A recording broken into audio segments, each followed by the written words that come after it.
કારણે આપણે સતત જગત પાસેથી અનેક પ્રકારની માંગણીઓ કર્યા કરતા હોઈએ છીએ. એમ કરીને આપણે અથવા તો એના અપેક્ષામાં પણ આવશે, પણ આપણે જો સ્પર્ધા કરીએ, દીવો છે આપણા પેલી સ્પર્ધા હોય અને અથવા તો બીજો ઉદ્વેગ ઉત્પન્ન કરે, આપણે વર્તનથી ઉદ્વેગ ઉત્પન્ન કરી શકીએ. અસહિષ્ણુતાથી પણ ઉદ્વેગ ઉત્પન્ન થાય. આ કેમ આવું છે? હર્ષ અમર્ષ ભય ઉદ્વેગ મુક્ત. આપણા મનમાં ઉદ્વેગ હોય તો બીજાનો ઉદ્વેગ ઉત્પન્ન કરીએ, એવું પણ થતું હોય છે. જે માણસો ઉદ્વેગ ન હોય ઉદ્વેગ ઉત્પન્ન કરે આજુબાજુ, જે માણસો પ્રસન્ન હોય આજુબાજુ પ્રસન્નતા ઉત્પન્ન કરે. આપણે એક સામે અનુભવ છે ને, અમને તો અકળાયેલા માણસો હંમેશા બહાર અકળામણ ઊભી કરે. એટલે સ્વામીજી ઘણી વાર કહે હી લાગે વોલ્કેનો, એ જાય ત્યાં આગળ જરાક એને કંઈ પૂછે, જરાક એને કંઈક પૂછીએ ને આમ કંઈક એકદમ પૂછવું, કંઈક ના કર્યું, કશું કર્યું, તરત જ ખબર જ ના પડે આપણે કે માણસનું વર્તન કેવું હશે. ક્યારે માણસ અકળાઈ જશે, ક્યારે ગુસ્સે થઈ જશે, ક્યારે આપણે પણ આક્રમણ કરશે, કશું કહી ના શકાય. તો હંમેશા આવી વ્યક્તિઓ આપણો ઉદ્વેગ ઉત્પન્ન કરે, કારણ કે કોઈક આપણા પર આક્રમણ કરે, કોઈનો ક્રોધનો આપણે ભોગ બનીએ, કોઈના આક્રમણનો ભોગ બનીએ, કોઈના અપમાનનો ભોગ બનીએ. આ બધું પણ કેમ થતું હોય છે? કારણ કે અસહિષ્ણુતા.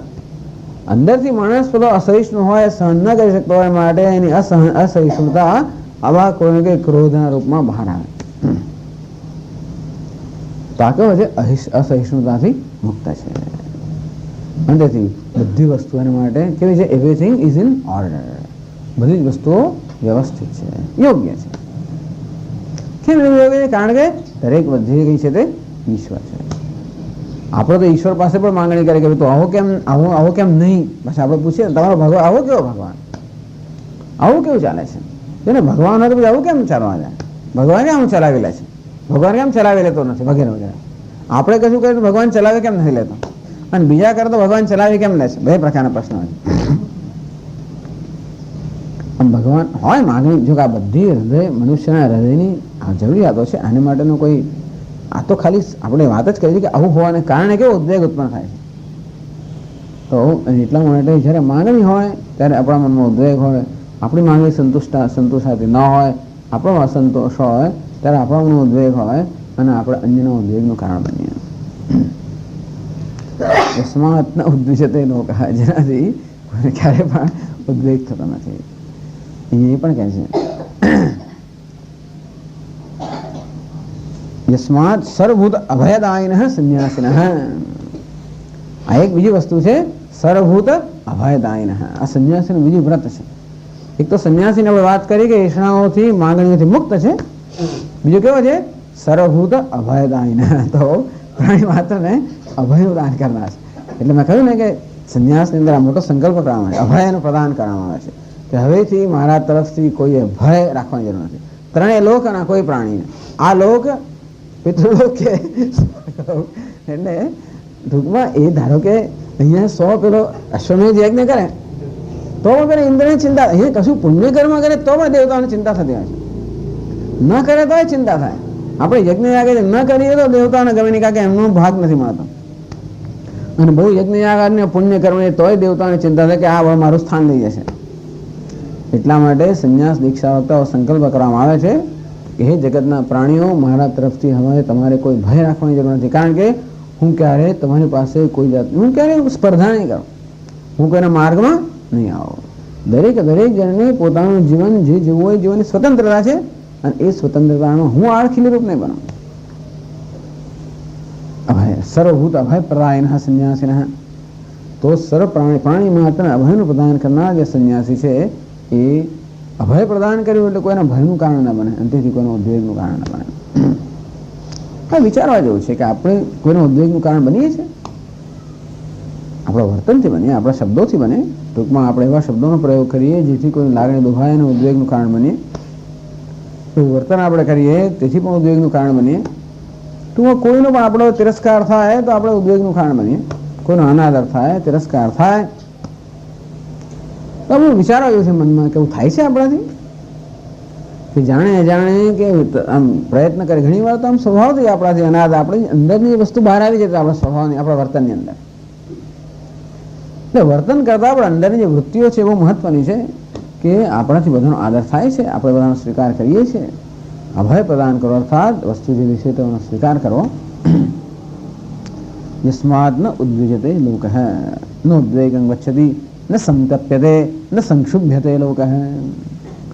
જેના કારણે કોઈને ઉદ્વેગ થતો નથી અર્થાત ન સંતપ્યતે, જેને કારણે કોઈને સંતાપ થતો નથી અર્થાત ન સંક્ષુભ્યતે, જેને કારણે કોઈના મનમાં ક્ષોભ જન્મતો નથી.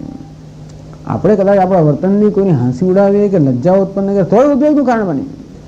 ઘણા લોકો એવી રીતે હાંસી ઉડાવીને ટેવ હોય છે, બસ એમ જ પોતાના આનંદ ખાતા, એ પણ ઉદ્વેગનું કારણ. કે કોઈની હાંસી થાય, કોઈનામાં લજ્જા ઉત્પન્ન કરીએ તો એને માટે દ્વેષ એના મનમાં જન્મે તો ઉદ્વેગ કે જાત જાત રીતે થતો હોય છે. ટૂંકમાં આપણે આપણા વર્તન વડે માટે ખૂબ જ સાવધાન હોઈએ અને આપણે વર્તન દ્વારા કયા પ્રકારનો સંદેશો આપણે પહોંચાડીએ છીએ એ માટે અત્યંત સાવધાની હોય કે કેવી રીતે પોતે અન્યના ઉદ્વેગનું કારણ ન બને. પણ આને માટે સ્વાભાવિક છે, સાધક માટે પ્રયત્નથી સાધ્ય કરવાનું. તો ઘણા લોકો બિચારા એવા હોય છે જે બહુ જ નિર્દોષ હોય અથવા નિરપરાધી હોય, ઈશ્વર ભીરુ હોય, ધર્મ ભીરુ હોય, અંતેથી એ ક્યારેય કોઈનામાં ભાગ ના પડાવતા હોય, કોઈના બરાબર આક્રમણ ન કરતા હોય, અનાક્રમક. સ્વામી મહારાજ હંમેશા કહે કે ભારતીય આપણો સમાજ કેવો હતો? Non aggressive, non competitive. આપણા મૂલ્ય આવા હતા, કોઈ પ્રકારની સ્પર્ધા નહીં આપણા જીવનની અંદર અને કોઈ પ્રકારનું આક્રમણ નહીં. એનું નામ જ આધ્યાત્મિક સમાજ. આ સ્પિરિચ્યુઅલ કે આધ્યાત્મિક મૂલ્યો છે આપણે, અને આપણો આખો સમાજ આવા આધ્યાત્મિક મૂલ્યો પર ચાલેલો હતો. એટલે વર્ણન કરે કે આપણે ત્યાં ગામડામાં કે કોઈ પણ જગ્યાએ પેલી પ્રથા કેવી કે સુથારનો દીકરો સુથાર હોય, ને પછી કુંભારનો દીકરો કુંભાર હોય, ને લુહારનો દીકરો લુહાર હોય, અને ભિખારનો દીકરો ભિખારી હોય. પાછું એ ખરું. અને પેલું ડુગડુગ વગાડનો દીકરો ડુગડુગ વગાડનારો હોય, ભુવાનો દીકરો ભુવો હોય. ટૂંકમાં પોતે શું હોવું એના માટે બીજી કોઈ ચિંતાની જરૂર નહીં, પણ જે પરંપરાથી ચાલતું હોય કુટુંબમાં એ પ્રકારનો પેલો વ્યવસાય થતો હોય, એવું હોવાને કારણે મને બીજા કોઈ વ્યવસાય પ્રત્યે એવી સ્પર્ધાની લાગણી ના હોય કે પેલો સુથારો દલાલ હું સુથાર બરાબર નહીં. અને પોતે જે કર્મ કરતો હોય એનાથી એને સંતોષ હોય તો કોઈ પ્રકારની સ્પર્ધા ના હોય. એક કામ ચઢ્યાતું ને બીજું કામ ઉતરતું આ પ્રકારની લાગણી ન હોય. ટૂંકમાં એ જે કામ કરતો હોય એ ખુશીથી કરતો હોય, એ જ રીતે ઉછરેલા હોય. જેમ કથાકારના દીકરા આપોઆપ જ કથાકાર બનતા હોય, કે એના પિતા જતા હોય ભાગવતની કથા કરતા, પેલો બેઠો હોય બાજુમાં ધીમે ધીમે એ રીતે એનો વિકાસ થતો હોય, એ પણ કથા કરનારો થાય. અને તો કોઈ પ્રકારની સ્પર્ધા ન જન્મે. આ તો આપણે તો નક્કી કરવું મારે શું કરવું શું ના કરવું, ત્યારે પછી સ્પર્ધા જન્મે કે મારે કોમર્સમાં જવું કે આર્ટ્સમાં જવું કે એન્જિનિયરિંગમાં જવું, ફલાણામાં જવું, શું કરવું, એવું કંઈ હતું નહીં. એક તો એનાથી નોન કમ્પેટિવ અર્થાત જેમાં સ્પર્ધાનો અભાવ હતો એ પ્રકારની આપણો સમાજ વ્યવસ્થા હતી. અને બીજું નોન અગ્રેસિવ અર્થાત અનાક્રમક, કોઈના પર આક્રમણ નહીં કરવાનું. ક્યારેય હિન્દુ લોકોએ કોઈના પર આક્રમણ કર્યું નથી. આક્રમણ ક્યારે પોતાના અભિપ્રાયમાં પોતા પર બીજા પર લાદી દો એવું પણ નહીં. અને એટલા જ માટે જે કોઈ પરદેશી લોકો વિદેશી લોકો આ દેશમાં આવ્યા એને પણ સમાવી લેવામાં આવ્યા, એમનું કંઈક ગ્રહણ કરવામાં આવ્યું. એમ કરતાં કરતાં આખી આપણી સંસ્કૃતિ બહુ જ સમૃદ્ધ બને. એટલે આપણી સંસ્કૃતિમાં બીજી બધી ઘણી સંસ્કૃતિના અંશ પણ રહેલા છે. પણ આવા સમાજને શું થાય છે કે બીજા લોકો આવીને એમના પર હુમલો કરી જાય. એટલા જ માટે આપણે બધા આક્રમણોના ખૂબ ભોગ બન્યા, કારણ કે આપણે આક્રમક હતા નહીં. અંતેથી આક્રમણ કેમ કર્યું તો ન જાણીએ, પણ જોડે જોડે આક્રમણનો સામનો કેમ કર્યો એ પણ ન જાણીએ. એ હોવાને કારણે હજારો વર્ષો સુધી આપણે અન્યના આક્રમણનો ભોગ બન્યા. એટલે હવે કંઈક આક્રમણ આપણે શરૂ થયું છે પાછું. એની સાથે ટીકા નિંદા કરવામાં આવે છે, પણ એટલે હિન્દુઓએ સંયુક્ત થવું જોઈએ વગેરે વગેરે. કારણ કે અત્યારની જમાનામાં જરૂર છે. અત્યારે તો એવું છે ને કે એવી આક્રમક દુનિયા બની ગઈ છે કે તમે આક્રમક ન બનો છતાં તમારે રક્ષણ તો કરવું જ જોઈએ. એ રક્ષણ પણ ત્યારે થાય જ્યારે સંગઠન હોય, ત્યારે સિવાય રક્ષણ ના થાય. એ પણ એક હિન્દુસ્તાનમાં મુશ્કેલ હતી, ક્યારે સંગઠન જેવી વસ્તુ ન હતી. ચાલો જે હોય તો પણ ટૂંકમાં અનાક્રમકતા, ચાલો સમાજ હશે કે નહીં હોય તો જુદી વાત છે, પણ આ આધ્યાત્મિક મૂલ્યો છે કે આપણે આક્રમક ના હોઈએ અને બીજું આપણે સ્પર્ધા ન કરીએ. એવું ત્યારે જ બની શકે જ્યારે ઈશ્વર જે આપતો હોય એનાથી આપણે સંતોષ હોય. નહીં તો આપણે સ્પર્ધા થાય ને, પેલા બ્રાહ્મણને વધારે મળતો હોય અને સુથારને ઓછું મળે તરત પેલા થાય કે પેલા વધારે મળતો ના. જે પોતાની જીવન રીતે જેને સંતોષ અર્થાત ઈશ્વર આપણને પ્રામાણિક પ્રયત્નના પરિણામે જે આપે છે એનાથી સંતોષ. એવું હોય તો આપણે બીજાના ઉદ્વેગનું કે ભયનું કારણ ન બનીએ. તો સ્વામીજી, હું તો કોઈના ભયનું કારણ બનતો નથી, પણ લોકો મારા પર આક્રમણ કર્યા કરે હું શું? તો એટલે કે લોકાનો દ્વિજતે છે, અને જેને બીજા પ્રત્યેથી પણ ઉદ્વેગ થતો નથી, જે પોતે કોઈના ઉદ્વેગનું કારણ નથી અને જેઓ જોડે જે અન્યથી ઉદ્વેગ પ્રાપ્ત કરતો નથી, અથવા બીજા લોકો જેનામાં ઉદ્વેગ ઉત્પન્ન કરી શકતા નથી. બીજા લોકો તો જે છે તે જ છે, પરંતુ બીજા લોકો જેનામાં ઉદ્વેગ ઉત્પન્ન કરવા સફળ થતા નથી. તથા લોકાત નિરપરાધોદ્વેજન એક વ્રતાત, ઘણા ખલજનાત, ઘણા દુષ્ટ લોકો હોય છે. આવા લોકો જરા દેખાય, નિરપરાધી દેખાય, જરા નિર્દોષ લોકો દેખાય, અનાક્રમક લોકો દેખાય, એટલે ઘણા લોકોને આમ સળી કરવાની ટેવ હોય છે. જઈને એમને કોઈને કોઈ રીતે એમની હાંસી મસ્કરી, ઠઠ્ઠા મસ્કરી ઉડાવે, હાંસી કરે કે ઘોંચપણો કરે, એમ કરીને એને ઉદ્વેગ ઉત્પન્ન કરે ને. સ્કૂલમાં બધા બનતો હોય, નાના છોકરાઓથી મળીને બનતો હોય છે, સ્વભાવ જ છે. દરેકને સ્વમાં એક ઠસાઠાવો બેઠેલો છે, ખલ બેઠેલો છે, ખલજન. એટલે ગુણે ખલ ભયમ, જ્યાં પણ સદગુણ આવે ત્યાં હંમેશા ખલ લોકોને ચિંતા થાય, એટલે જ્યાં સદગુણ હોય ત્યાં જઈને કંઈ ને કંઈ કર્યા કરેલા હોય. જો આ તો ડંભી છે ને ફલાણો છે એમ કરી કરીને આક્રમણ કરે. તો લોકાત નિરપરાધ ઉદ્વેજનૈક વ્રતાત, જે નિરપરાધી માણસો હોય એનું ઉદ્વેગ આપવો એક જેનું કામ છે. એવા ઘણા લોકોનું એવું કામ હોય છે કે નિરપરાધી લોકો હોય એમને જાણી જોઈને ઉદ્વેગ કરાવવો. આ કેવા છે? ખલજનાત. દુનિયામાં જાત જાતના લોકો હોય છે ને, એવા કેટલાક બહુ જ જૂજ લોકો હોય જે બીજાને સુખી જોઈને પોતે સુખી થાય. બીજાને સુખે સુખી થનારા બહુ જૂજ લોકો હોય, અને મોટા ભાગના લોકો કેવા હોય પોતાના સુખે સુખી થાય. પણ કેટલાક એવા લોકો હોય છે જે બીજાને દુઃખે સુખી થાય, એને અહીંયા ખલજન કહેવામાં આવે છે. એવા લોકો હોય છે એ બીજાને દુઃખ આપીને જેને આનંદ થાય. હવે નિરપરાધી માણસને મળી ગયો તો બહુ એને મજા આવી જાય અંતેથી, પરંતુ એવા લોકોથી પણ ન ઉદ્વેજતે છે, એમનાથી પણ જેનો ઉદ્વેગ થતો નથી. જોતા ઉદ્વેગની વસ્તુ પ્રારબ્ધ પ્રમાણે આવતી હોય છે. ટૂંકમાં કોઈ કરતું હોય કે ના કરતું હોય, આપણે માની લઈએ કે આ બધું પ્રારબ્ધને કારણે બનતું હોય છે. અને તેથી જે ઉદ્વેગ આપણા મનમાં જન્મવાનો છે, જે કે દુઃખ પડવાનું છે, એ બધું પાડવા માટે ફલાણો માણસ નિમિત્ત જ બને છે. કોઈ આપણને દુઃખ આપતું નથી, એમાં આપણે માનવું સારું. કોઈ આપણને દુઃખ આપતું નથી, દુઃખ તો કોઈએ નથી આપતું, પણ જે કે દુઃખ આવે છે ક્યાંથી આવે છે? ઈશ્વર પાસેથી. હવે એ ઈશ્વર કેવી રીતે આપણે કોઈક દ્વારા જ આપે ને છેવટે તો, અને કોઈને કોઈ નિમિત્ત બનાવે આવી રીતે દુઃખ ઉત્પન્ન કરવા માટે. એવું આપણે જાણતા હોય ટૂંકમાં દરેક જગ્યાએ જો ઈશ્વરનું દર્શન હોય તો જ આપણે આ બધા ગુણોનું પાલન કરી શકીએ. તો ઈશ્વરને વચ્ચે લાવ્યા વગર આપણે એક ગુણનું પાલન લાંબો સમય માટે શક્ય નહીં. થોડું ઘણું કરી શકીએ, પણ there cannot B secular yoga. સમજી કે આ બધા સેક્યુલર એટલે શું કહેવાય? આપણે બિન સાંપ્રદાયિક ઈશ્વરને વચ્ચે લાવ્યા વગરનું સ્પિરિચ્યુઅલ જીવન કોઈ દિવસ હોય જ નહીં. પાછા અત્યારે પણ એ લોકો બહુ બુદ્ધિમાન લોકો એમ કે જો આ તમે ધર્મને બગાડી મૂકો, ઈશ્વર કરો, એવો ધર્મ જોઈએ છે ઈશ્વર વગરનો ધર્મ લાવો તો અમે એને ધર્મ કહીએ. ધર્મ એવું કોઈ દિવસ હોય જ નહીં. કોઈ એવું આધ્યાત્મિક જીવન હોઈ ના શકે જેમાં ઈશ્વર ના હોય. વાતો કરવા માટે સારું છે, બાકી જીવી ના શકાય.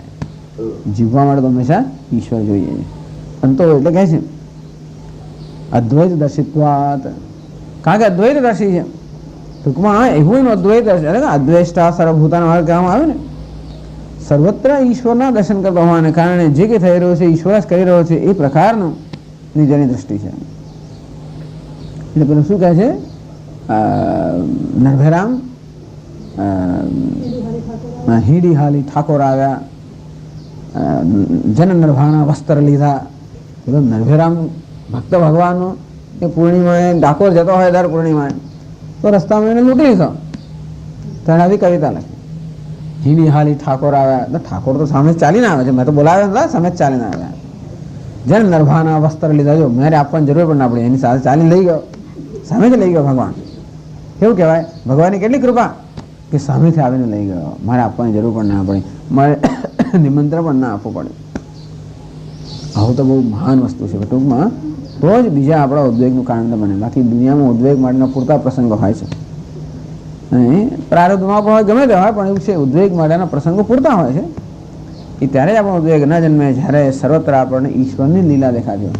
ઈશ્વર દેખાતો તો બહુ સારો, આત્મા દેખાતો સૌથી સારો. આત્માનું દર્શન થાય તો પછી કોઈ પ્રશ્ન જ નથી. એ થોડુંક ઓછું એનાથી ઈશ્વરના દર્શન થાય, એ થોડુંક ઓછું ઈશ્વરની લીલાનું દર્શન થાય. ચાલો, આ બધી ભગવાનની લીલા છે. આ દ્વારા ભગવાન દોરી સંચાર કરી રહ્યો છે, સૂત્રધાર છે, એવું ચલાવી રહ્યો છે. એથી વધારે સારું કયું? ભગવાન જ આ બધું કરી રહ્યો, ભગવાન છે. એથી વધારે સારું આત્મા જ છે. અદ્વૈત દર્શિત્વાદ, અને કોઈથી એને ઉદ્વેગ જન્મતો નથી. ઉદ્વેગ ક્યારે જન્મે? જ્યારે આપણે કશું ગુમાવવાનું હોય ત્યારે પણ ખરું. આપણને ભય ક્યારે જન્મે? ઉદ્વેગ ક્યારે જન્મે? જ્યારે કોઈ આપણી પાસે કંઈ ઝૂંટવી લે, અથવા તો કોઈ આપણી પાસે ઝૂંટવી કે લઈ લેવા માટેનું ની સંભાવના પણ બની જાય, તો પણ આપણો ઉદ્વેગ જન્મે. એવું લાગે કે આ મારું લઈ લેશે તો પણ ઉદ્વેગ જન્મે.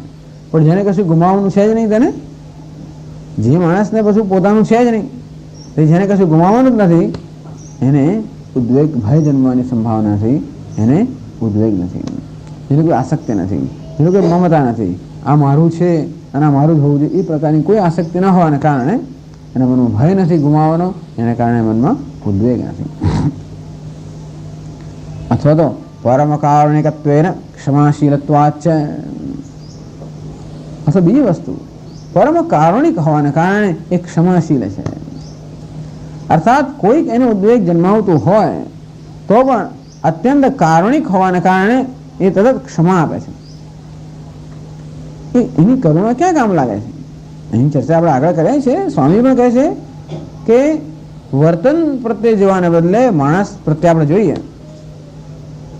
એના વર્તનની પાછળ જે વૃત્તિ રહેલી છે એ આપણે જયારે જોઈએ તો આપણામાં કરુણા જન્મે છે. બહારથી વર્તન તો બહુ દુષ્ટ વર્તન છે, શઠનું વર્તન છે, ખલનું વર્તન છે. પણ આપણે વિચાર કરીએ કે આ પ્રકારના દુષ્ટ વર્તનની પાછળ ખરેખર બહુ અંદર એક ખૂબ દુઃખ રહેલું છે, બહુ ક્રોધ રહ્યો છે. દરેક માણસ અન્યાય, ક્રોધ, હંમેશા જે ગુનેગારો હોય છે, એ ગુનેગારોનો ઇતિહાસ આપણે તપાસીએ તો જણાશે કે એમની જીવનમાં બહુ પીડા થયેલી છે, એમને ખૂબ અન્યાય સહન કરવો પડ્યો છે, એમને ખૂબ દુઃખ થયેલું છે, અને એને કારણે એમનું વર્તન છે. એટલે માણસ જ્યારે બીજાને દુઃખ પહોંચાડતો હોય તેનું કારણ એક જ હોય કે પોતે બહુ દુઃખી થયેલો છે. કે છે ને કે જે મા કે બાપને નાનપણની અંદર કદાચ મા બાપ પાસે ત્રાસ સહન કરવો પડે, એ પોતાના બાળકોને ત્રાસ આપતો હોય, ગુનેગાર બનતો હોય. ટૂંકમાં જે પ્રકારનું વર્તન મારી પ્રત્યે થયું હોય એ પ્રકારનું વર્તન હું કરતો હોઉં છું. એટલે બીજા લોકો આવું દુષ્ટ વર્તન કરતા હોય એની પાછળ તો પેલો એક અત્યંત દુઃખી, ત્રાહિત, જે ત્રસ્ત મનુષ્ય રહેલો છે. એવું આપણે દર્શન કરી શકીએ તો આ પારદર્શકતા કહેવાય. એટલે માત્ર બહારનું વર્તન જ નહીં, બહારનું નામરૂપ નહીં, પણ એની પાછળની જે વૃત્તિ છે તો આપણને એના પ્રત્યે કરુણા જન્મે. ક્ષમાશીલત્વાત, અંતેથી ક્ષમા, એટલે ક્યાં તો અન્યના આવા દુર્વર્તનની આપણે ક્ષમા આપી શકીએ, અથવા તો તે ઈશ્વરના દર્શન કરવાને કારણે ત્યાં ક્ષમાની કોઈ આવશ્યકતા ન જન્મે. તો આ તો સર્વત્ર ઈશ્વરનું દર્શન કરતા હોવાને કારણે, કે સર્વત્ર આત્મદર્શન કરતો હોવાને કારણે જેના હૃદયની અંદર કોઈ ઉદ્વેગ જન્મતો નથી. દુનિયાની કોઈ પણ રીતે એની સામે વર્તન કરે તો પણ એને ઉદ્વેગ જન્મતો નથી. કેટલી નિષ્ઠા, તો વિચાર કરો. હા, એટલે બાકી તો જેમ બડા સ્વામીજી કહે ને, પેલી દીવાદાળી હોય, ગમે તેટલી ઝંઝાવાત આવે, તોફાનો આવે, તો પણ દીવાદાળી કેવી અડગ રહેતી હોય. એટલો દ્રઢ નિશ્ચય, હા, આ પ્રકારની દ્રઢ એની નિષ્ઠા છે આ જ્ઞાનની અંદર કે પોતાના સ્વરૂપની અંદર. યસ્માત્ન ઉદ્વિજતે લોકઃ લોકાત્મ ઉદ્વિજતે છે.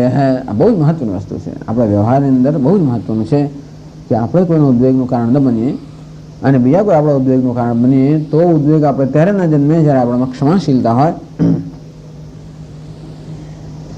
હર્ષ, અમર્ષ, ભય, ઉદ્વેગૈ મુક્ત. હર્ષ તો આગળ કહે છે શંકરાચાર્યજી, હર્ષામર્ષ ભયોદ્વેગૈ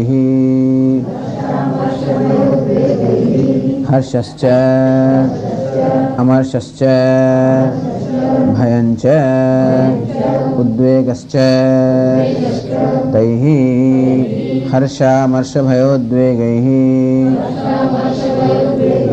મુક્તઃ હર્ષઃ પ્રિયલાભે અંતઃકરણસ્ય ઉત્કર્ષઃ રોમાંચન અશ્રુપાતાદિલિંગઃ અમર્ષઃ અભિલષિત પ્રતિઘાતે. નથી? અસહિષ્ણુતા. અસહિષ્ણુતા એટલે પેલું નથી તમારું, એવું છે? બરાબર. હા, અમસ્ત અસહિષ્ણુતા એટલો આપે છે. અચ્છા. ભયમ, ત્રાસ, ઉદ્વેગ, ઉદ્વિગ્નતા તૈઃ મુક્ત યહ સચ મે પ્રિય. હર્ષ, અમર્ષ, ભય, ઉદ્વેગથી જે મુક્ત છે. હવે હર્ષ કોને કહેવાય? બધી એની વ્યાખ્યા કરી છે. હર્ષ હૈ પ્રિય લાભ હૈ, અંતઃકરણસ્ય ઉત્કર્ષ. હર્ષ પણ એક આવેગ છે, અને આવેગ અર્થાત જે હંમેશા બહારથી ઉત્પન્ન થાય એનામ આવેગ. આવેગનો અર્થ એ કે જેના વડે આપણે સંચાલિત હોય એનામ આવેગ. જેનું આપણે સંચાલન ન કરીએ પરંતુ જેનાથી આપણે સંચાલિત હોય એનું નામ આવેગ. તો હર્ષ કયું? પ્રિય લાભ હે. જે વસ્તુ આપણે અત્યંત પ્રિય છે જ્યારે લાભ થાય ત્યારે આપણા હૃદયને એક ઉલ્લાસ જન્મતો હોય છે. અંતઃકરણસ્ય ઉત્કર્ષ. અંતઃકરણમાં અત્યંત ઉત્સાહ જન્મે, અને એ કેવું દેખાય? રોમાંચન, રૂવાડા ખડા થઈ જાય. અશ્રુપાતાદિલિંગ હે. અરે ઘણી વાર તો આંખમાંથી હર્ષના આંસુ જોવા મળે. તો અત્યંત પ્રિય વસ્તુ હોય અને વર્ષોથી ઝંખના કરી રહ્યા હોય અચાનક પ્રાપ્ત થઈ જાય, કલ્પના પણ ન કરી હોય અચાનક પ્રાપ્ત થઈ જાય, તો આપણામાંથી આમ આપણો જે અંદર હર્ષ જન્મ્યો આપણે અંદર ખાઈ ન શકીએ અથવા તો એને સમાવી ન શકીએ, અને ત્યારે એ હર્ષ બહાર ઉભરાઈ જાય.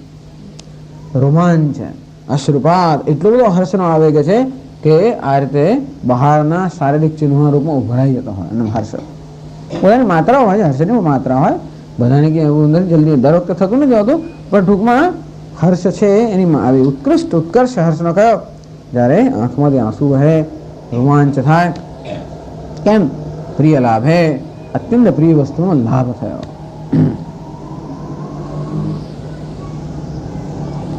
રોમાંચ શ્રુપાતાદિ હેતુ આનંદ અભિવ્યંજક ચિત્તવૃત્તિ વિશેષ. આપણા અત્યંત આનંદ અભિવ્યક્ત કરનારી ચિત્તવૃત્તિને હર્ષ કહેવામાં આવે છે. એક જ તકલીફ છે સ્વામી, હર્ષ તો બહુ સારો ને, એનાથી એ મુક્ત છે કેવું? આ જ્ઞાની પૂરી હર્ષથી મુક્ત છે. આવું ગમે આપણને? હર્ષથી મુક્ત રહેવામાં તો પછી મજા શું આવે? કોઈ પ્રિય વસ્તુ પ્રાપ્ત તો કોઈ થાય જ નહીં. પણ નિયમ એવો છે કે કોઈ બીજી વસ્તુ જો આપણામાં હર્ષ ઉત્પન્ન કરે તો એ વસ્તુ આપણામાં શોક પણ ઉત્પન્ન કરે. શોકથી પણ ઉદ્વેગથી પણ મુક્ત છે. તો પણ ડલ તો કહેવાય ને, હર્ષે ને શોકે કેવું પણ આ જીવન? તો કે ના ના, હર્ષ જે છે એ રજોગુણની અભિવ્યક્તિ છે, શોક છે એ તમોગુણની અભિવ્યક્તિ છે. રાગમાંથી હર્ષ જન્મે, દ્વેષમાંથી શોક જન્મે. તો એમ જ્યારે કહેવામાં આવે છે કે હર્ષ અને શોકથી મુક્ત છે, એનો અર્થ એ કે એનું અંતઃકરણ રજસ અને તમસ બંનેથી મુક્ત છે. તો રજસ અને તમસથી મુક્ત અર્થ કેવું હોય? સાત્વિક હોય, શુદ્ધ સ્વચ્છ અંતઃકરણ અર્થ કેવું છે? પ્રસન્ન છે. ટૂંકમાં આનંદ એનામાં છે. હર્ષ કોને કહેવાય? એવા પ્રકારનો આનંદ જે બહારના નિમિત્તથી પ્રાપ્ત થાય એ આનંદને હર્ષ કહેવાય. અને બહારના નિમિત્તથી આનંદમાં અવરોધ આવે તો આપણે શોક કહીએ. પણ જે કોઈ પ્રકારના નિમિત્ત વગરનો આનંદ હોય તે એને આપણે પ્રસન્નતા કહીએ. એનો આનંદ નિર્નિમિત્ત આનંદ, પ્રસન્નતા કે સ્વાભાવિક આનંદ. તો આ જ્ઞાની પુરુષના હૃદયમાં, ભક્તના હૃદયમાં આનંદ છે, પણ કેવો છે? નિર્નિમિત્ત, કોઈ પ્રકારના કારણ વગરનો આનંદ. ઘણી પેલા ઘણા લોકો નથી હસતા હોતા, એમને મજા. આપણે આટલા ચિંતામાં હોઈએ, દુનિયામાં શું થશે શું નહીં, આખી દુનિયાની ચિંતા આપણે પેલા આરામથી ખડખડાટ હસતો હોય. શું કારણ? કશું જ નહીં, એની પાસે કઈ નથી, ડૂચા છે બિચારા પાસે, તો પણ હસા કરે. પેલા ડૂચા ભેગા કરીને હસતો હોય. કેમ? નિર્નિમિત્ત આનંદ. જો કે એના મનમાં કઈ નિમિત્ત હશે, પણ નિર્નિમિત્ત અર્થાત જે આનંદ હોવાનું કોઈ કારણ નથી. ગાંડો માણસ નથી, પણ એને જેવો જ લગભગ. એટલે બાલવત ઉન્મત્તવત ઘણીવાર આ મહાત્માઓને બાળકો સાથે ઉન્મત્ત સાથે અને જાત જાતને સરખાવવામાં આવતા હોય છે. પણ ટૂંકમાં એની પ્રસન્નતા આનંદ કેવો છે? નિર્નિમિત્ત આનંદ. હર્ષ એ નૈમિત્તિક આનંદનું નામ છે. નૈમિત્તિક આનંદને હર્ષ કહેવામાં આવે છે. જે નિર્નિમિત્ત આનંદ અર્થાત છે પ્રસન્નતા કે આનંદ. એટલે એવું નથી કે બોર થયેલો માણસ છે, હંમેશા પ્રસન્ન છે.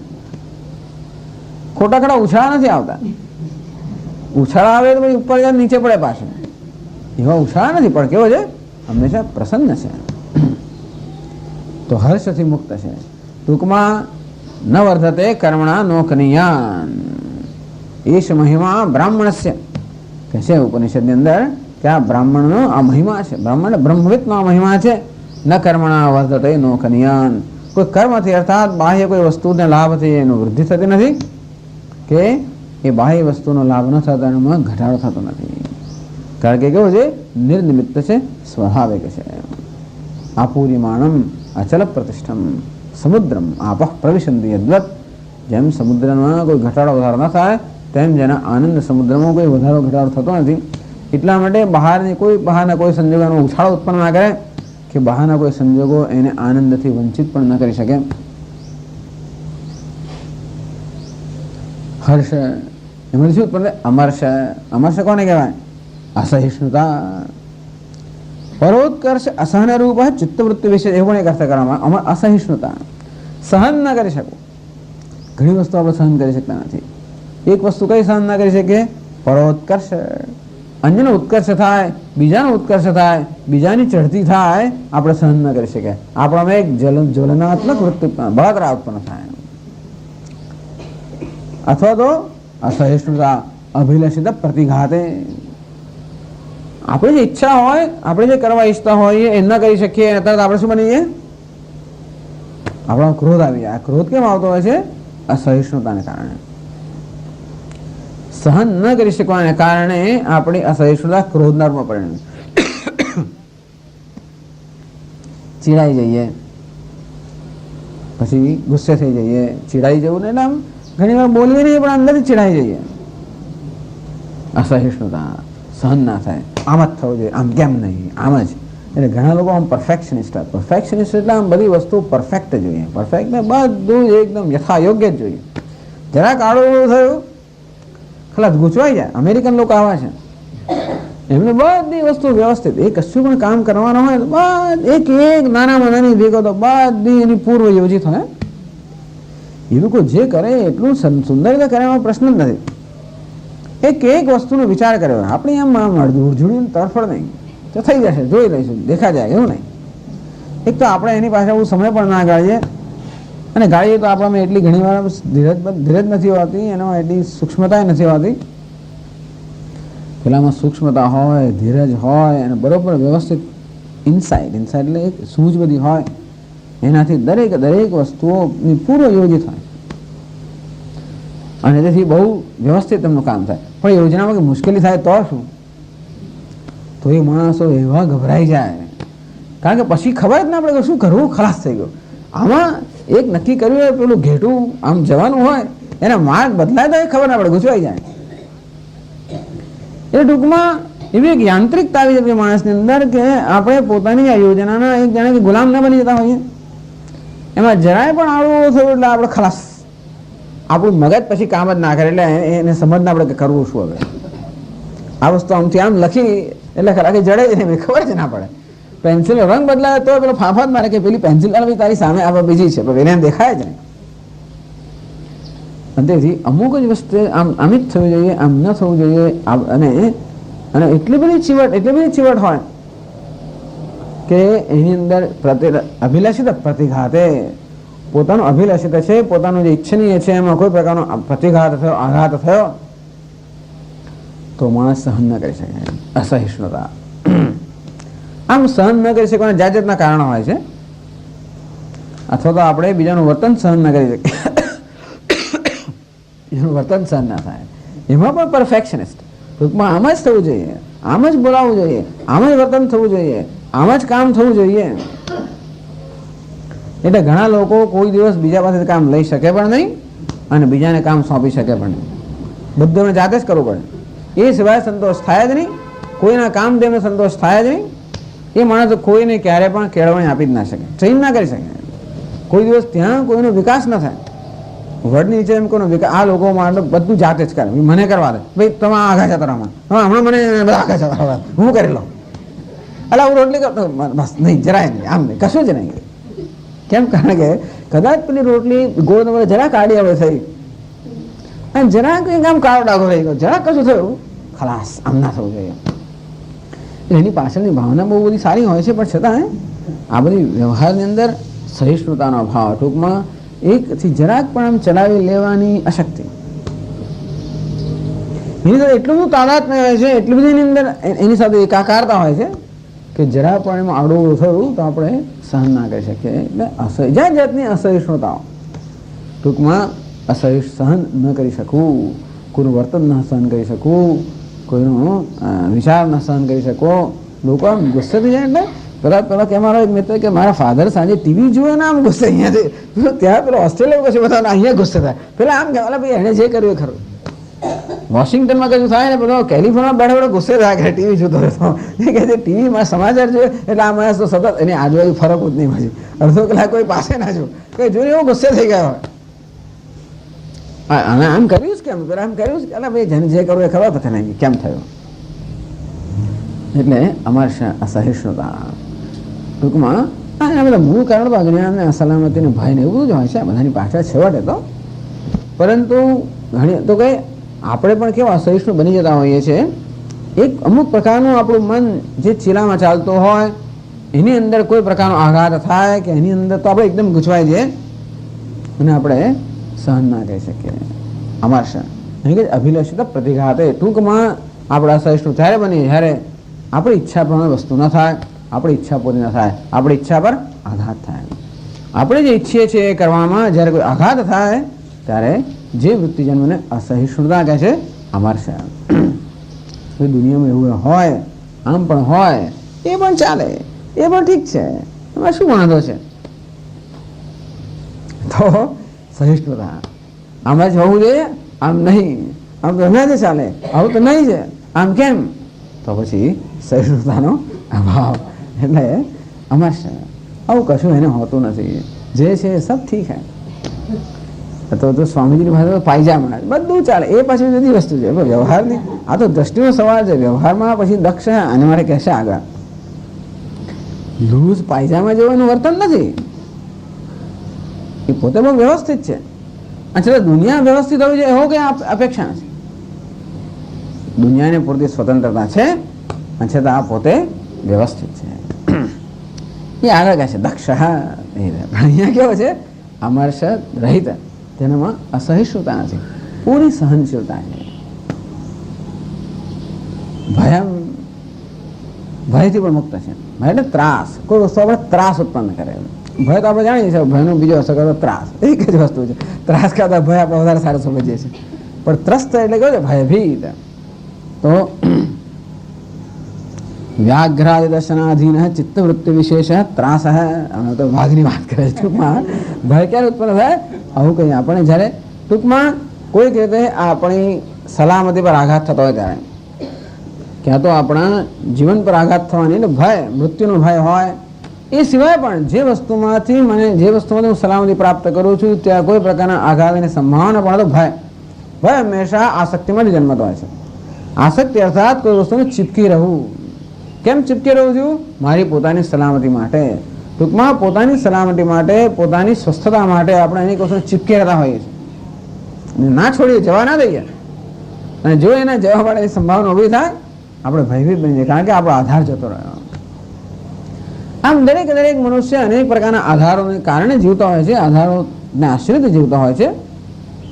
અને એમાં કોઈ પ્રકારની જો એની અંદર આધારને ગુમાવવાની સંભાવના પણ આવે તો માણસ ભય જન્મે, એમાંથી પણ અસહિષ્ણુતા જન્મે. એ ભયમાંથી પણ ક્રોધ જન્મે, ભયમાંથી પણ અસહિષ્ણુતા જન્મે. પણ આવું ટૂંકમાં ક્યાં પણ ગુમાવવાનો ભય હોય, અસલામતી હોય તો આપણને આસક્તિ હોય, એમાંથી ભય જન્મતો હોય. આસક્તિ હંમેશા અસલામતીમાં જન્મતી હોય છે. અને અસલામતી તો છે જ, જાણે પ્રશ્ન જ નથી. પણ એ આ મેં કહ્યું એ પ્રમાણે આ કશું છોડવા બોડવાની પ્રવૃત્તિ કરતા પહેલા બધાને સમજવાનું કે આ બધું આપણામાં છે ક્યાં, આપણામાં ભય છે કેમ જન્મે છે, અસલામતી કેમ જન્મી, તો કઈ વસ્તુમાં આસક્તિ છે વગેરે આમ જોઈએ તો આપણા મનની પ્રક્રિયાઓથી આપણે પરિચિત બનીશું. બીજી બધી જોવાની વાત તો જુદી છે, પણ આપણા પોતાના મનની પ્રક્રિયાઓથી આપણે પરિચિત બનીએ કે આપણામાં કેવો ભય ઉત્પન્ન થાય છે.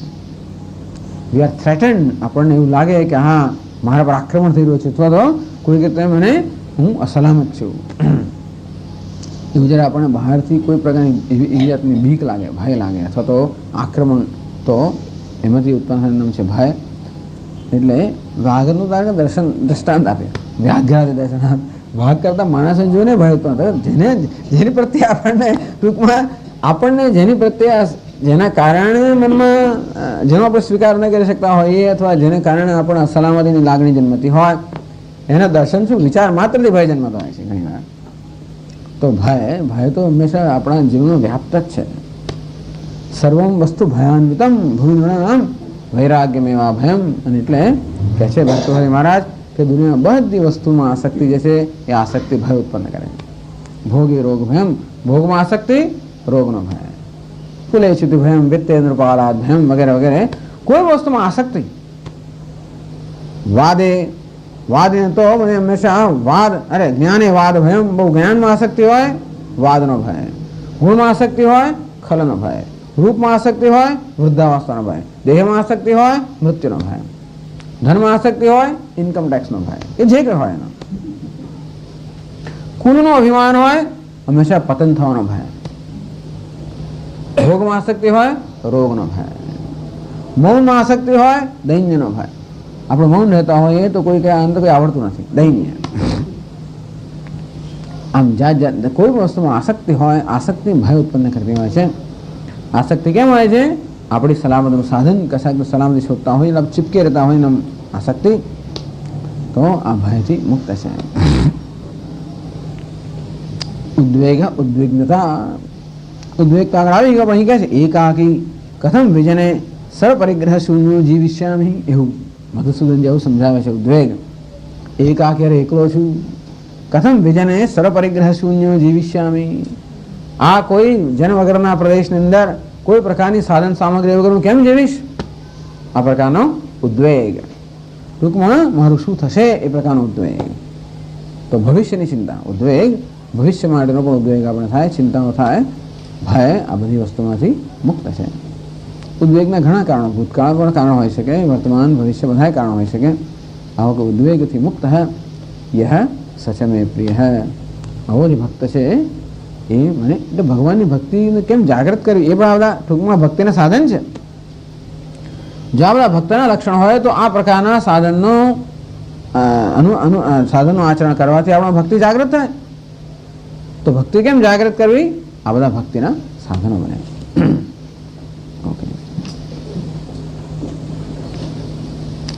ઓમ પૂર્ણમદ પૂર્ણમિદં પૂર્ણાત પૂર્ણમુદચ્યતે પૂર્ણસ્ય પૂર્ણમાદાય પૂર્ણમેવાવશિષ્યતે. ઓમ શાંતિ શાંતિ શાંતિ. શંકરં શંકરાચાર્યં કેશવં બાદરાયણં સૂત્રભાષ્યકૃતૌ વંદે ભગવन्तૌ પુનઃ પુનઃ.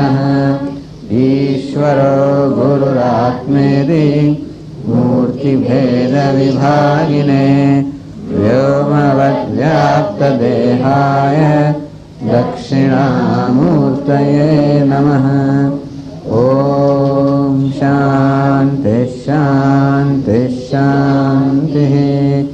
હરિ ઓમ શ્રી ગુરુભ્યો નમઃ. હરિ ઓમ.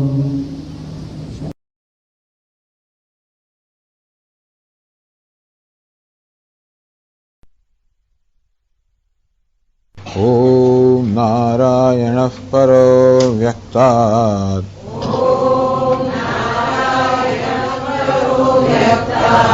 અંડમવ્યક્તસંભવम् અંડસ્યાन्तસ્ત્વિમે લોકાઃ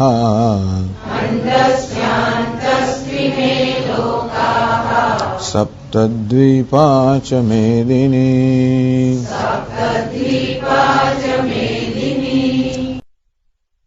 અદ્વેષ્ટા સર્વભૂતાનાં મૈત્રઃ કરુણ એવ ચ નિર્મમો નિરહંકારઃ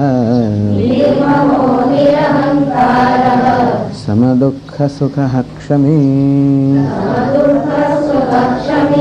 સંત સંતુષ્ટઃ સતતં યોગી યતાત્મા દૃઢનિશ્ચયઃ મય્યર્પિતમનો બુદ્ધિઃ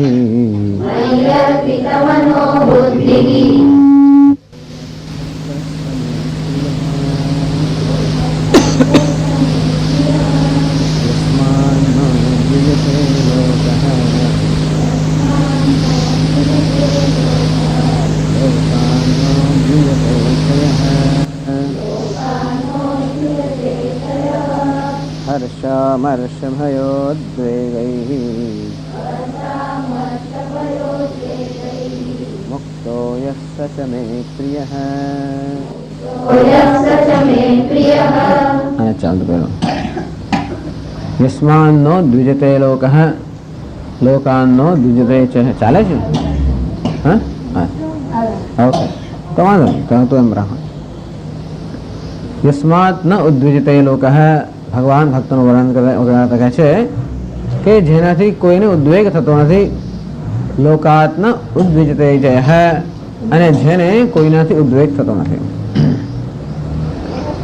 લોકાત ન ઉદ્વિજતે ચય. જેને કોઈ લોકથી કોઈ મનુષ્યથી ઉદ્વેગ થતો નથી. એ તો બરાબર છે. ઉદ્વેગ એટલા થતો નથી કે સર્વત્ર આત્મદર્શન, સર્વત્ર આત્માનું દર્શન, સર્વત્ર ઈશ્વરનું દર્શન કરવા હોવાને કારણે, એ સિવાય જેના મનમાં કોઈ પ્રકારનો ભય નથી અને જેને કોઈ વસ્તુ છીનવાઈ જવાનો ભય વગેરે ન હોવાને કારણે ઉદ્વેગ નથી.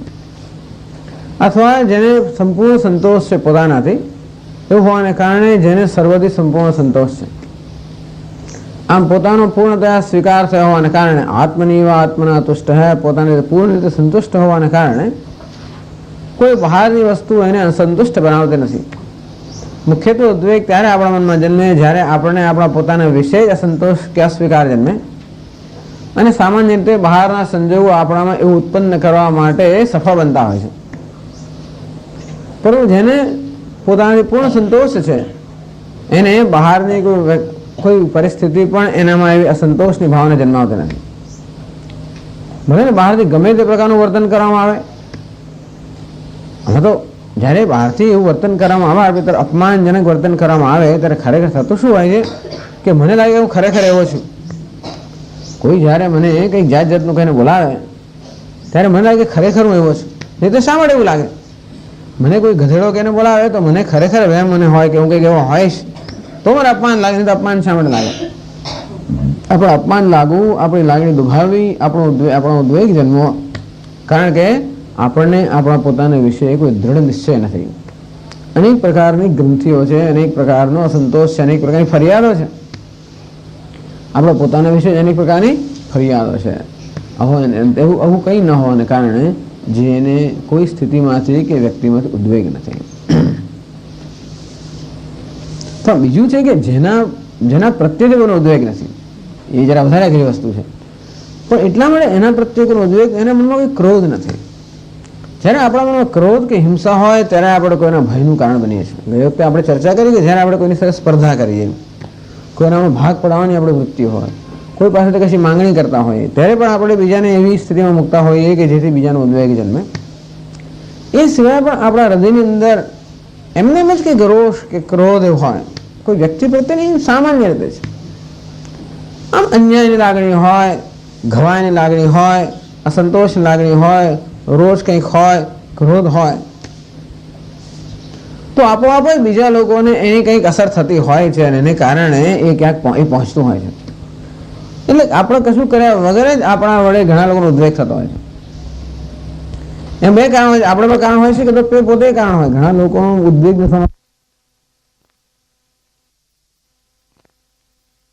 સ્વભાવ એવો હોય કે ઉદ્વેગ નથી જાય, તો ભક્ત શું કરે? વાત સાચી છે.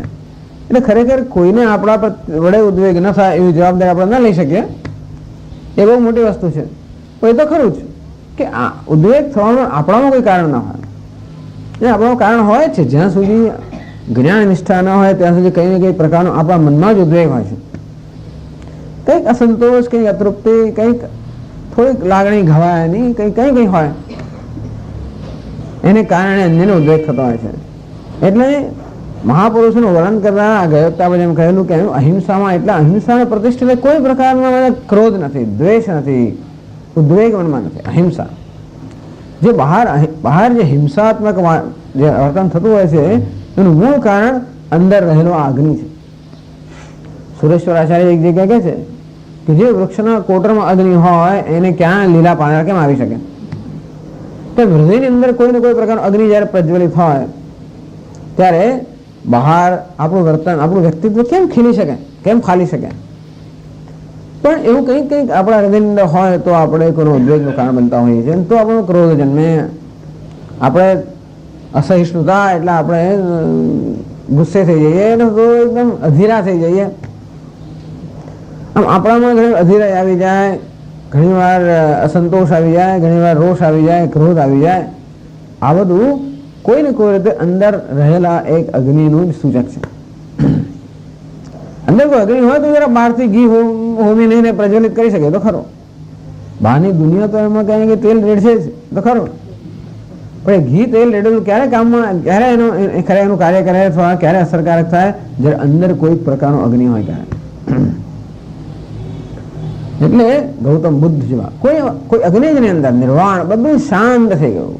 કોઈ પ્રકારનો અગ્નિ એટલે અજ્ઞાન છેવટે તો જો અજ્ઞાન રૂપી કે અહંકાર રૂપી અગ્નિ ન રહેવાને કારણે ત્યાં સંપૂર્ણ રીતે શાંતિ કે સંપૂર્ણ પ્રેમ જ્યાં છે. હવે અહિંસાની પ્રતિષ્ઠા અહિંસામાં પ્રતિષ્ઠિત છે. અંતેથી આસપાસના પ્રાણીઓ પોતાનું વૈર ભૂલી જાય. વિચાર કરો, એવી બધી બહુ એવું વર્ણન આવે છે. આ બધી આ જે વર્ણન કર્યું ભગવાને કોઈ ભક્તનું, એ કોઈ સામાન્ય વ્યક્તિ છે જ નહીં, બહુ જીવ છે, અત્યંત ઉત્કૃષ્ટ. પણ આવું મહાન ધ્યેય આપણે સમક્ષ મૂકવામાં આવ્યું છે. અને દર વખતે જેમ કહીએ તે પ્રમાણે આ મૂલ્યોનું આપણે સીધું પાલન કરવાની બહુ મુશ્કેલી છે, કારણ કે આપણે ખૂબ માર ખાઈશું. અંતેથી આ બધા મૂલ્યોનું અક્ષરશઃ પાલન કરતા પહેલા આપણે આપણી પોતાની શક્તિ જોવી જોઈએ કે કેટલી આ મૂલ્યોનું પાલન કરવા માટે આપણામાં કેટલી ક્ષમતા છે. કારણ કે તો પેલું સિંહણનું દૂધ તો જોઈએ તો સુવર્ણના પાત્રમાં જ રહે, એમાં આ બધું સિંહણના દૂધ જેવું છે. આપણું પાત્ર કેટલું થયું છે એના પર આધારિત છે. ટૂંકમાં આપણી કેટલી પાત્રતા છે એ પરથી આપણે આ મૂલ્યોનું કેટલે અંશે પાલન કરી શકીએ એ થતું હોય છે. અને એટલા માટે આપણે પોતાની મર્યાદા રેખાઓ કે રાખતા હોઈએ છીએ કે આટલી મર્યાદા જેટલું હું તો મૂલ્યનું પાલન કરીશ. એથી પછી જ્યારે એવું લાગે કે આ તો મારી જાતને ઈજા થઈ રહી છે તો પછી આપણે ત્યાં આગળ એક રેખા દોરી દઈએ. પણ જે કોઈ પ્રકારની રેખા દોરતો જ નથી, એવું હોય બહુ જૂજ હોય. એમના વ્રત છે અહિંસા, સત્ય, અસ્તેય, બ્રહ્મચર્ય, પરિગ્રહ. આપણે આ બધા વ્રતનું પાલન કરીએ ખરા, પણ હંમેશા શરતી પાલન કરીએ કે હું કોઈને હિંસા નહીં કરું, ઈજા નહીં પહોંચાડવું, દ્વેગ નહીં પહોંચાડવું, આમ નહીં કરવું. જો આટલી શરતો મંજૂર થાય તો હું સત્ય બોલીશ આટલી શરતોમાં.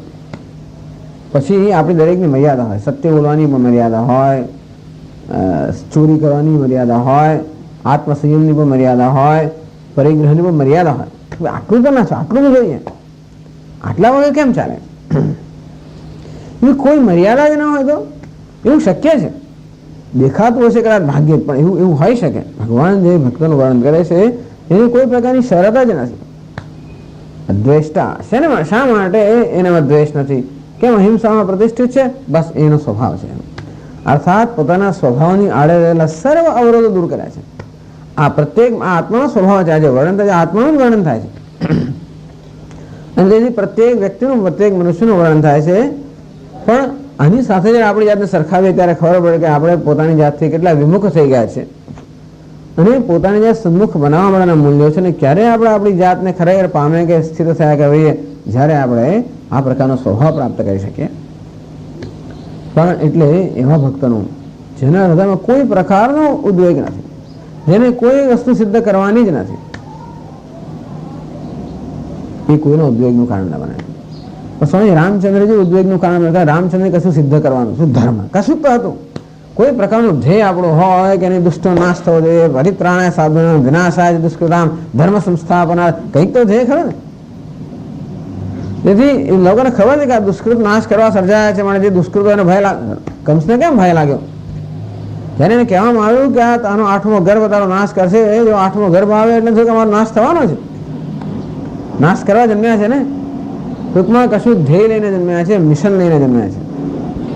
ક્યાંક મિશન હોય, ક્યાંક ધ્યેય હોય, કંઈક એજન્ડા હોય, કંઈક સિદ્ધ કરવાનું હોય તો જરૂર આપણે કોઈના ભયનું એક અથવા બીજું કારણ બનીએ, કારણ કશું સિદ્ધ કરવાનું છે.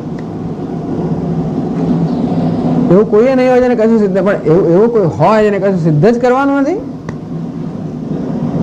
એ કોઈના ભયનું કારણ એવું કલ્પી શકાય કે જેને કંઈ સિદ્ધ કરવાનું, કોઈનો વિરોધી નથી, જેના હૃદયમાં કોઈ વિરોધની લાગણી ઉત્પન્ન જ કરતી નથી, એનું કહી શકાય કે કોઈને માટે ઉદ્વેગનું કારણ ન બને. બસ સ્વામીજી આ તો બહુ સરસ કહ્યું. જ્ઞાન કોને કહેવાય? જે કશાનું વિરોધી નથી, જેમાં બધાનો સમન્વય થાય નામ જ્ઞાન. જ્ઞાન નિષ્ઠા કોને કહેવાય? આ તો આપણને જ્ઞાનમાં નિષ્ઠ થયા કેમ કહેવાય? કોઈ વસ્તુ એવી નથી, કોઈ પરિસ્થિતિ એવી નથી, કોઈ વસ્તુ એવી નથી જે આ જ્ઞાનની સમજાવી ન શકાય. બ્રહ્મ સત્યમ જગત મિથ્યા જીવો બ્રહ્મણા પર આ જ્ઞાન છે કે બ્રહ્મ સત્ય છે, જગત મિથ્યા છે. એ મિથ્યા તો નિશ્ચય ક્યારે જાય જ નહીં, ગમે તેવું જગત હોય તો પણ પેલું મિથ્યા ને આ મિથ્યા ને એવો કોઈ પ્રકારનો વિભાગ જ નહીં. એનું નામ જ જ્ઞાન કે જે કોઈ વસ્તુનો વિરોધ નથી, કે જે કોઈ વસ્તુને બકાત રાખતો નથી, જે બધાની સમજ આપે છે અને એથી કોઈ પરિસ્થિતિ આપવામાં ક્યારે પણ આપણે વિચલિત કરતી નથી. એમ નામ જ્ઞાન. નહીંતર આપણું જ્ઞાન અધૂરું એટલે કે ઓ આ તો આવું કેમ, આમ ફલાણું આમ શા માટે, એનો છે કે એટલી સમજ નહીં આપણે જરાક આવું કેમ, આમ કેમ નહીં, આ શા માટે, આ શા માટે નહીં, એનો થયો જે આપણે એ સેટથી એનો એક હિસાબ પતાવ્યો નથી. ટૂંકમાં બધી વસ્તુ હિસાબ પતી જાય. આમ કેમ બરાબર છે, એવરીથિંગ ઇઝ ઇન ઓર્ડર. આમ કેમ તો કે એ પણ બરાબર છે, પેલું કેમ તો કે પણ બરાબર છે. બરોબરનો અર્થ નહીં કે આપણે એ વસ્તુને પ્રોત્સાહન આપીએ છીએ, એવું નથી કહેતા, પણ આપણા મનમાં તો ખબર છે કે આનું કારણ છે.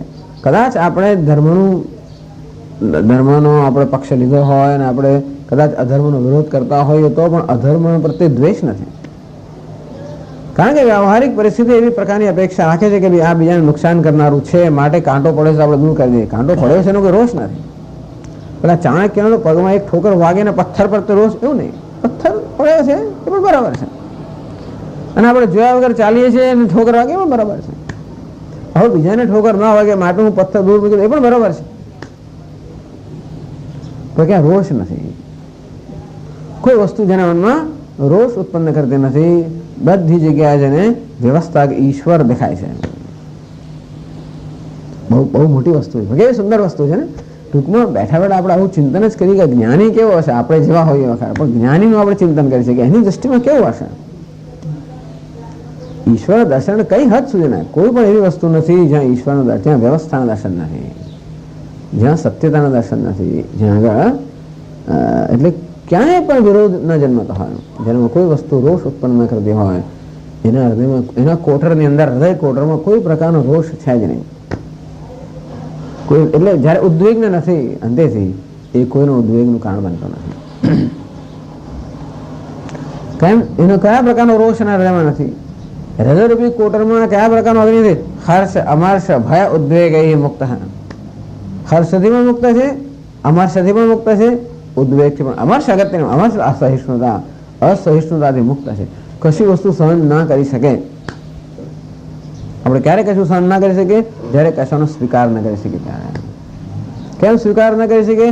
કારણ કે આપણા ધ્યેયની કે આપણી ઈચ્છાની વિરુદ્ધ છે, અથવા આપણી માન્યતાની વિરુદ્ધ છે, કે આપણી અપેક્ષાની વિરુદ્ધ છે, આપણી સમજની વિરુદ્ધ છે, આપણી ઈચ્છાની વિરુદ્ધ છે. પછી અપેક્ષા જ નથી, ઈચ્છા જ નથી, કશું નથી, એની કશું વિરુદ્ધ જ નથી. આવું હોઈ શકે? હોતું નથી એ જુદી વાત છે, જોવા ભાગ્યમાં હતો એ બધી જુદી વસ્તુઓ છે.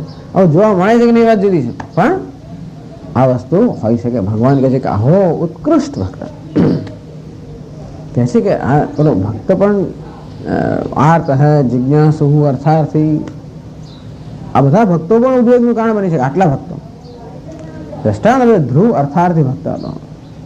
એને ભગવાનની તપશ્ચર્યા કરી કે અર્થ માટે, અને એની એ કામના પૂરી થઈ પણ ખરી.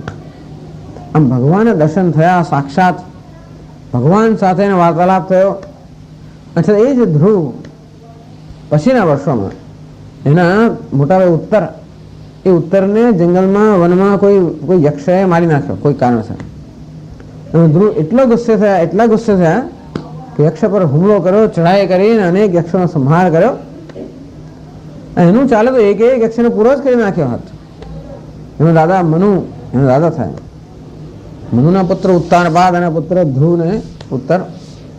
તો મનુ મહારાજે આવીને એને ક્ષમાનો ઉપદેશ કર્યો અને ત્યારે પછી એ યુદ્ધમાંથી નિવૃત્ત થયો. ટૂંકમાં અર્થાર્થી કહેવાનો ભાવ છે કે ભક્ત પણ એ કઈ કક્ષાનો, એ કે જે પ્રહલાદ કોઈનો વિરોધી નહીં, એને કોઈનો ભય પણ નહીં અને એને કશાનો ભય નહીં. આને પેલાનો ભય કે મારા ભાઈને કેમ આમ કર્યો, ફલાણું કેમ કર્યો, રોષ. આ પ્રહલાદને કોઈ વસ્તુનો ભય જ નહીં. ફેંકી દો, આમ કરો, તેમ કરો, જે કરો તો ખરા. એને કારણ કે જેનું વડે સર્વત્ર ઈશ્વર જ છે. એટલે ઈશ્વરનું દર્શન એટલે શું એ આપણે અહીંયા કહી રહ્યા છે. અમર્ષ એટલે કે અસહિષ્ણુતા. અસહિષ્ણુતાનું નામ નથી. બધી વસ્તુમાં સહિષ્ણુતા એટલે સહન કર્યા કરો એવું નહીં. ટૂંકમાં આપણે સહન કરવું એટલે શું કે આપણે ન ચાલતું હોય, આપણે અસહાય હોઈએ તો આપણે કડવો ઘૂંટડો ગળી જઈએ એને આપણે સહન કરવું કહે.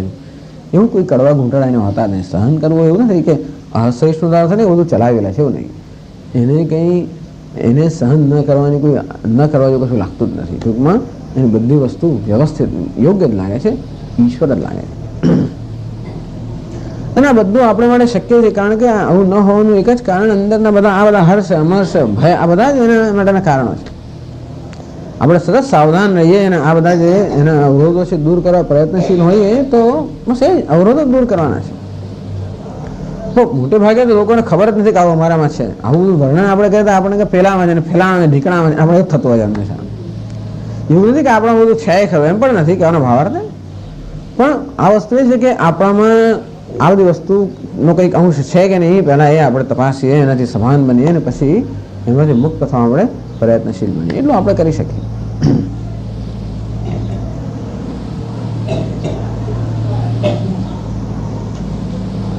પછી બીજા પણ બધા જ્ઞાનીના લક્ષણો કહે છે 16મા શ્લોકમાં કહે છે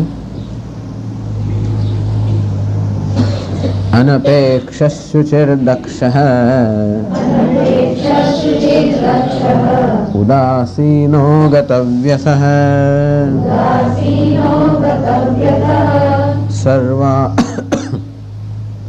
સર્વારંભ પરિત્યાગી યો મદ્ભક્તઃ સ મે પ્રિયઃ.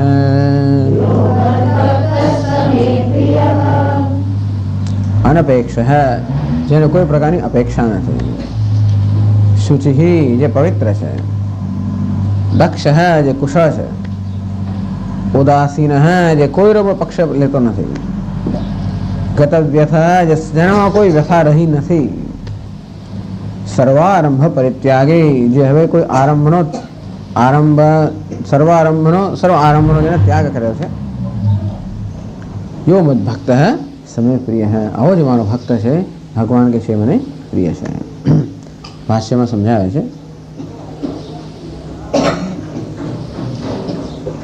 દેહેન્દ્રિય વિષય સંબંધાદિષુ અપેક્ષા વિષયેષુ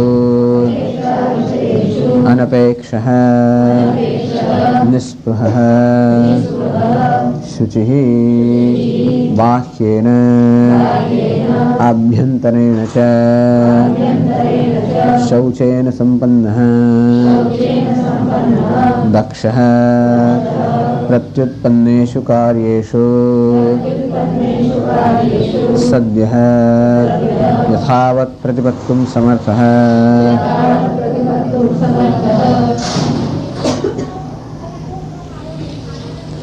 અનપેક્ષ નિસ્પૃહ કોઈ પ્રકારની સ્પૃહા વગરનો.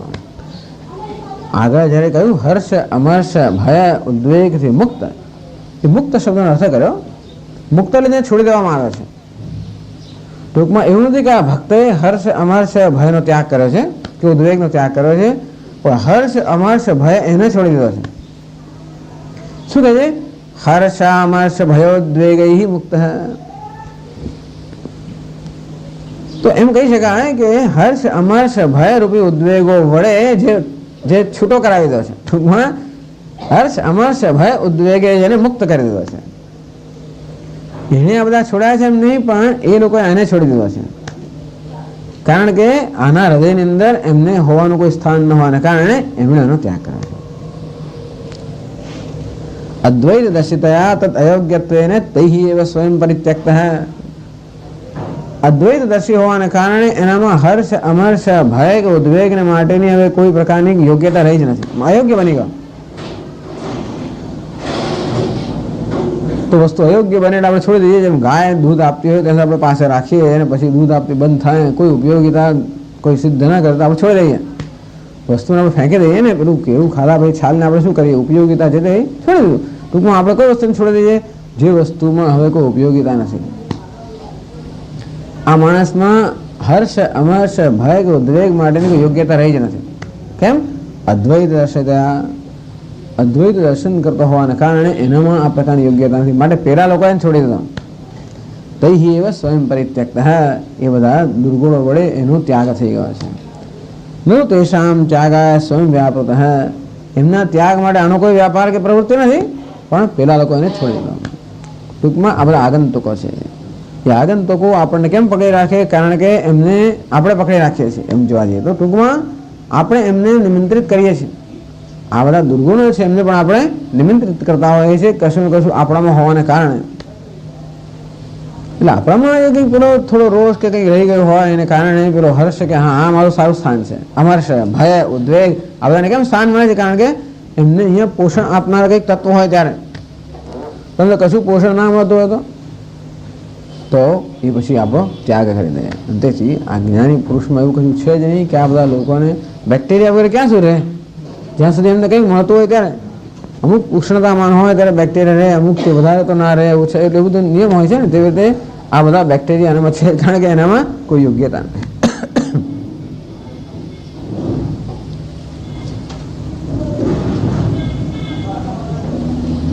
હવે અનપેક્ષ એટલે કે નિસ્પૃહા, સર્વસ્પૃહાઓથી રહિત, દેહેન્દ્રિય વિષય સંબંધાદિષુ અપેક્ષા વિષયેષુ અનપેક્ષ. આદિપદમ અપેક્ષણીય સર્વસંગ્રહાર્થમ. ટૂંકમાં જેમાંથી અપેક્ષા હોઈ શકે આટલી તો અપેક્ષા હોય જ ને. દેહ પાસેથી કંઈક અપેક્ષા હોય, ઇન્દ્રિય પાસે કંઈ અપેક્ષા હોય, સંબંધીઓ પાસે કંઈ અપેક્ષા હોય, વિષયો પાસે કંઈ અપેક્ષા હોય. આમ આપણું જીવન કેવી રીતે છે? હંમેશા પરસ્પર સંકળાયેલું છે. આપણે કોઈકની અપેક્ષા પૂર્ણ કરતા હોઈએ અને કોઈક આપણી અપેક્ષા પૂર્ણ કરતો હોય, આ રીતે પરસ્પરનો વ્યવહાર ચાલતો હોય. એટલે હંમેશા આપણે આ અપેક્ષાના સંબંધથી જગત સાથે જોડાયેલા છે. કઈ વસ્તુ આપણે જગત સાથે જોડતી હોય છે? કોઈને કોઈ પ્રકારની અપેક્ષાથી આપણે જોડાયેલા હોઈએ છીએ. આમ દેહ, ઇન્દ્રિય વગેરે સાથે તો આપણે જોડાયેલા છીએ, પણ છતાં એમાં બીજું એક માત્ર એક ભૌતિક જોડાણ છે એટલું જ નહીં, પરંતુ એક લાગણીશીલતાનું પણ જોડાણ છે અપેક્ષાને કારણે. અને દેહની બહારના મનુષ્ય હોય, બીજા પદાર્થો હોય, એની સાથે જોડાયેલા છે એ પણ અપેક્ષાને કારણે. એ આપણી કશી અપેક્ષા પૂરી કરે, આપણે કશી અપેક્ષા પૂરી કરીએ. નચાસ સર્વભૂતેષુ કશ્ચિદ અર્થ વ્યપાશ્રય. પણ જ્ઞાની પુરુષ માટે ભગવાને કહ્યું ત્રીજા અધ્યાયની અંદર કે જગતનો કોઈ પદાર્થ એવો નથી જેની પાસેથી એને કંઈક માંગ હોય કે જેના પર આધારિત, ટૂંકમાં આ કશા પર આધારિત નથી. પોતાના હોવા માટે એ કશા પર આધારિત નથી. આપણે આપણા હોવા માટે અનેક વસ્તુ પર આધારિત છે.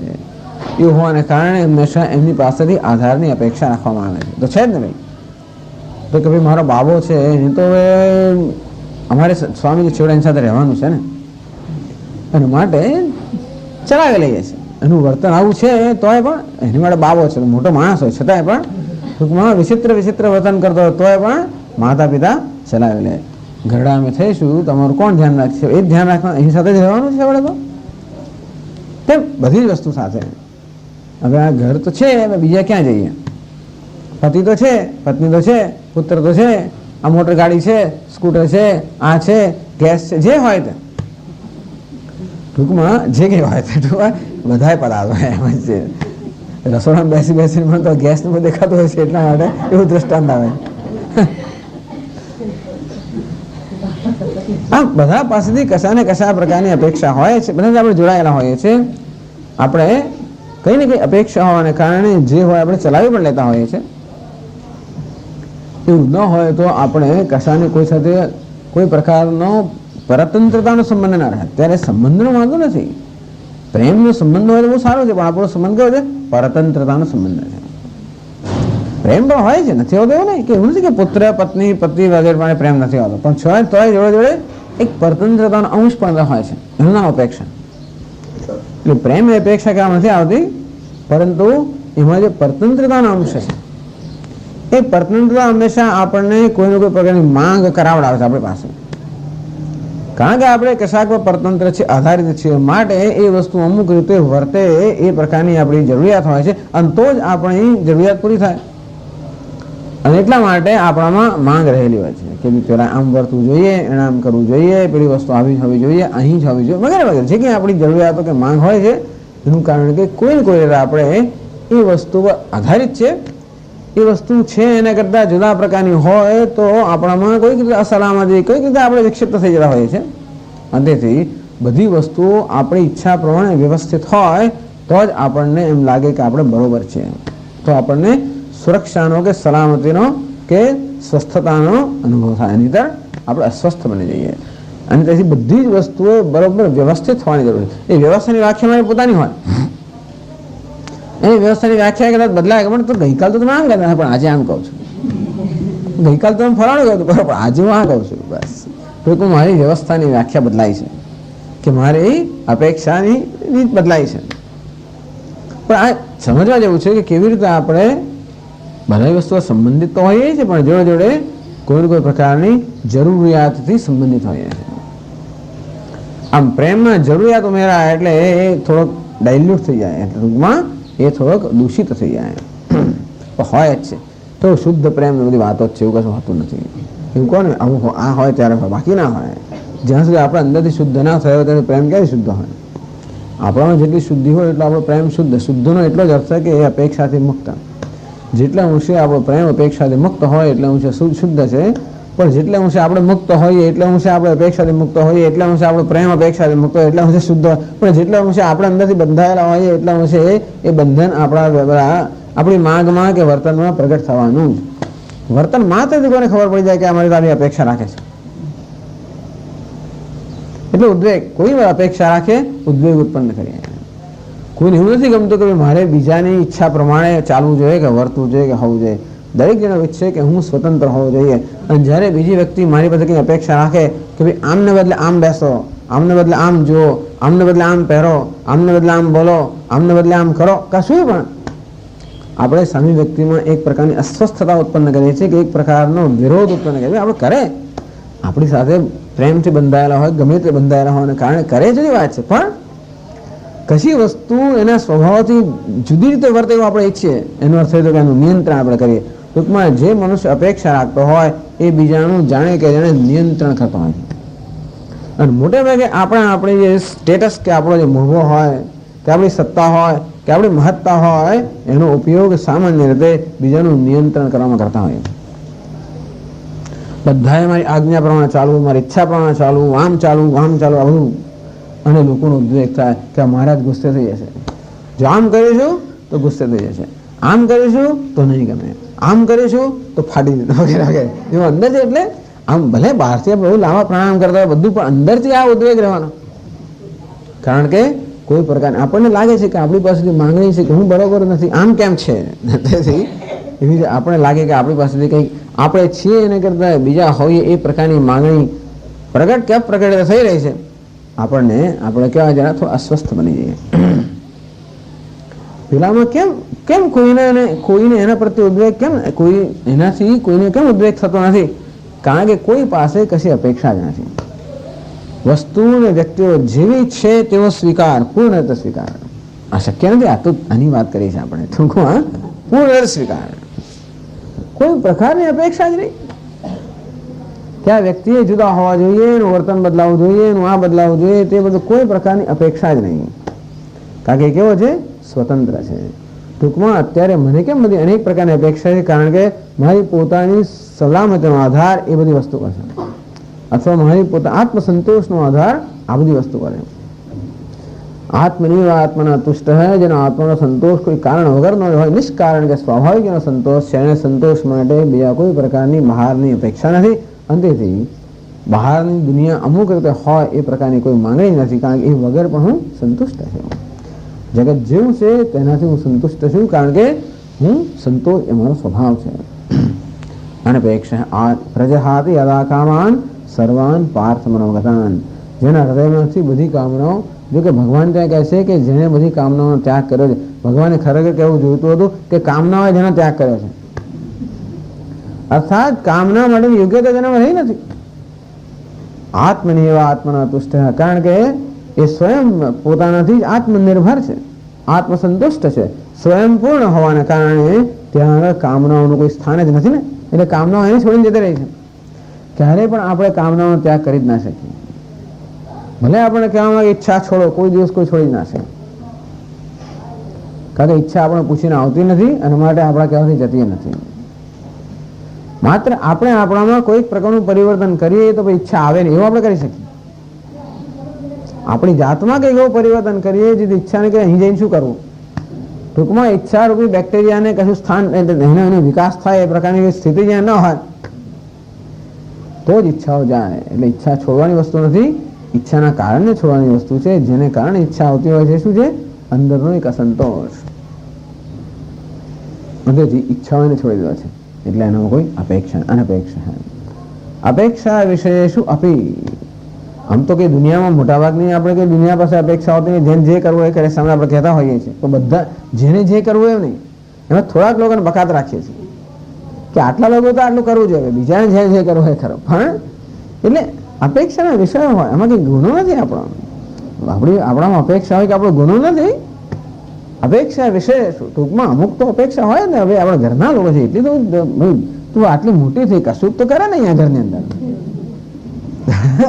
એવું અપેક્ષા થોડી તો હોય ને,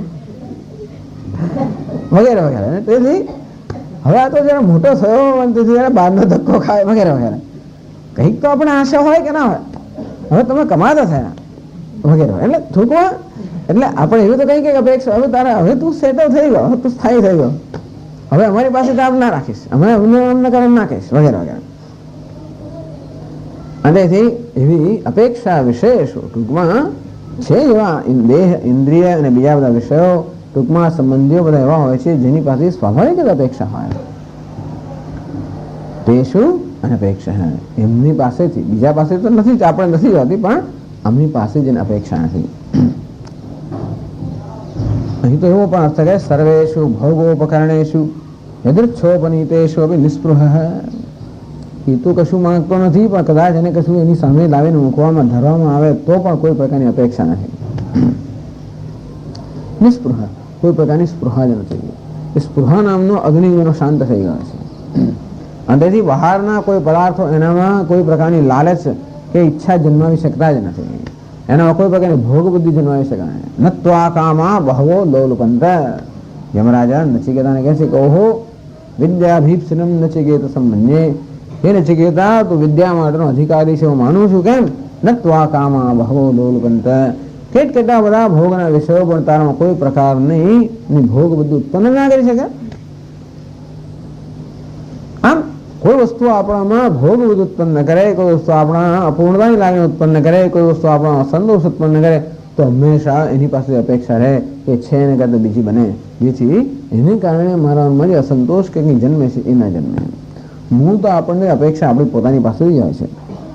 મૂળ અપેક્ષા આપણને આપણી પાસે જ હોય છે.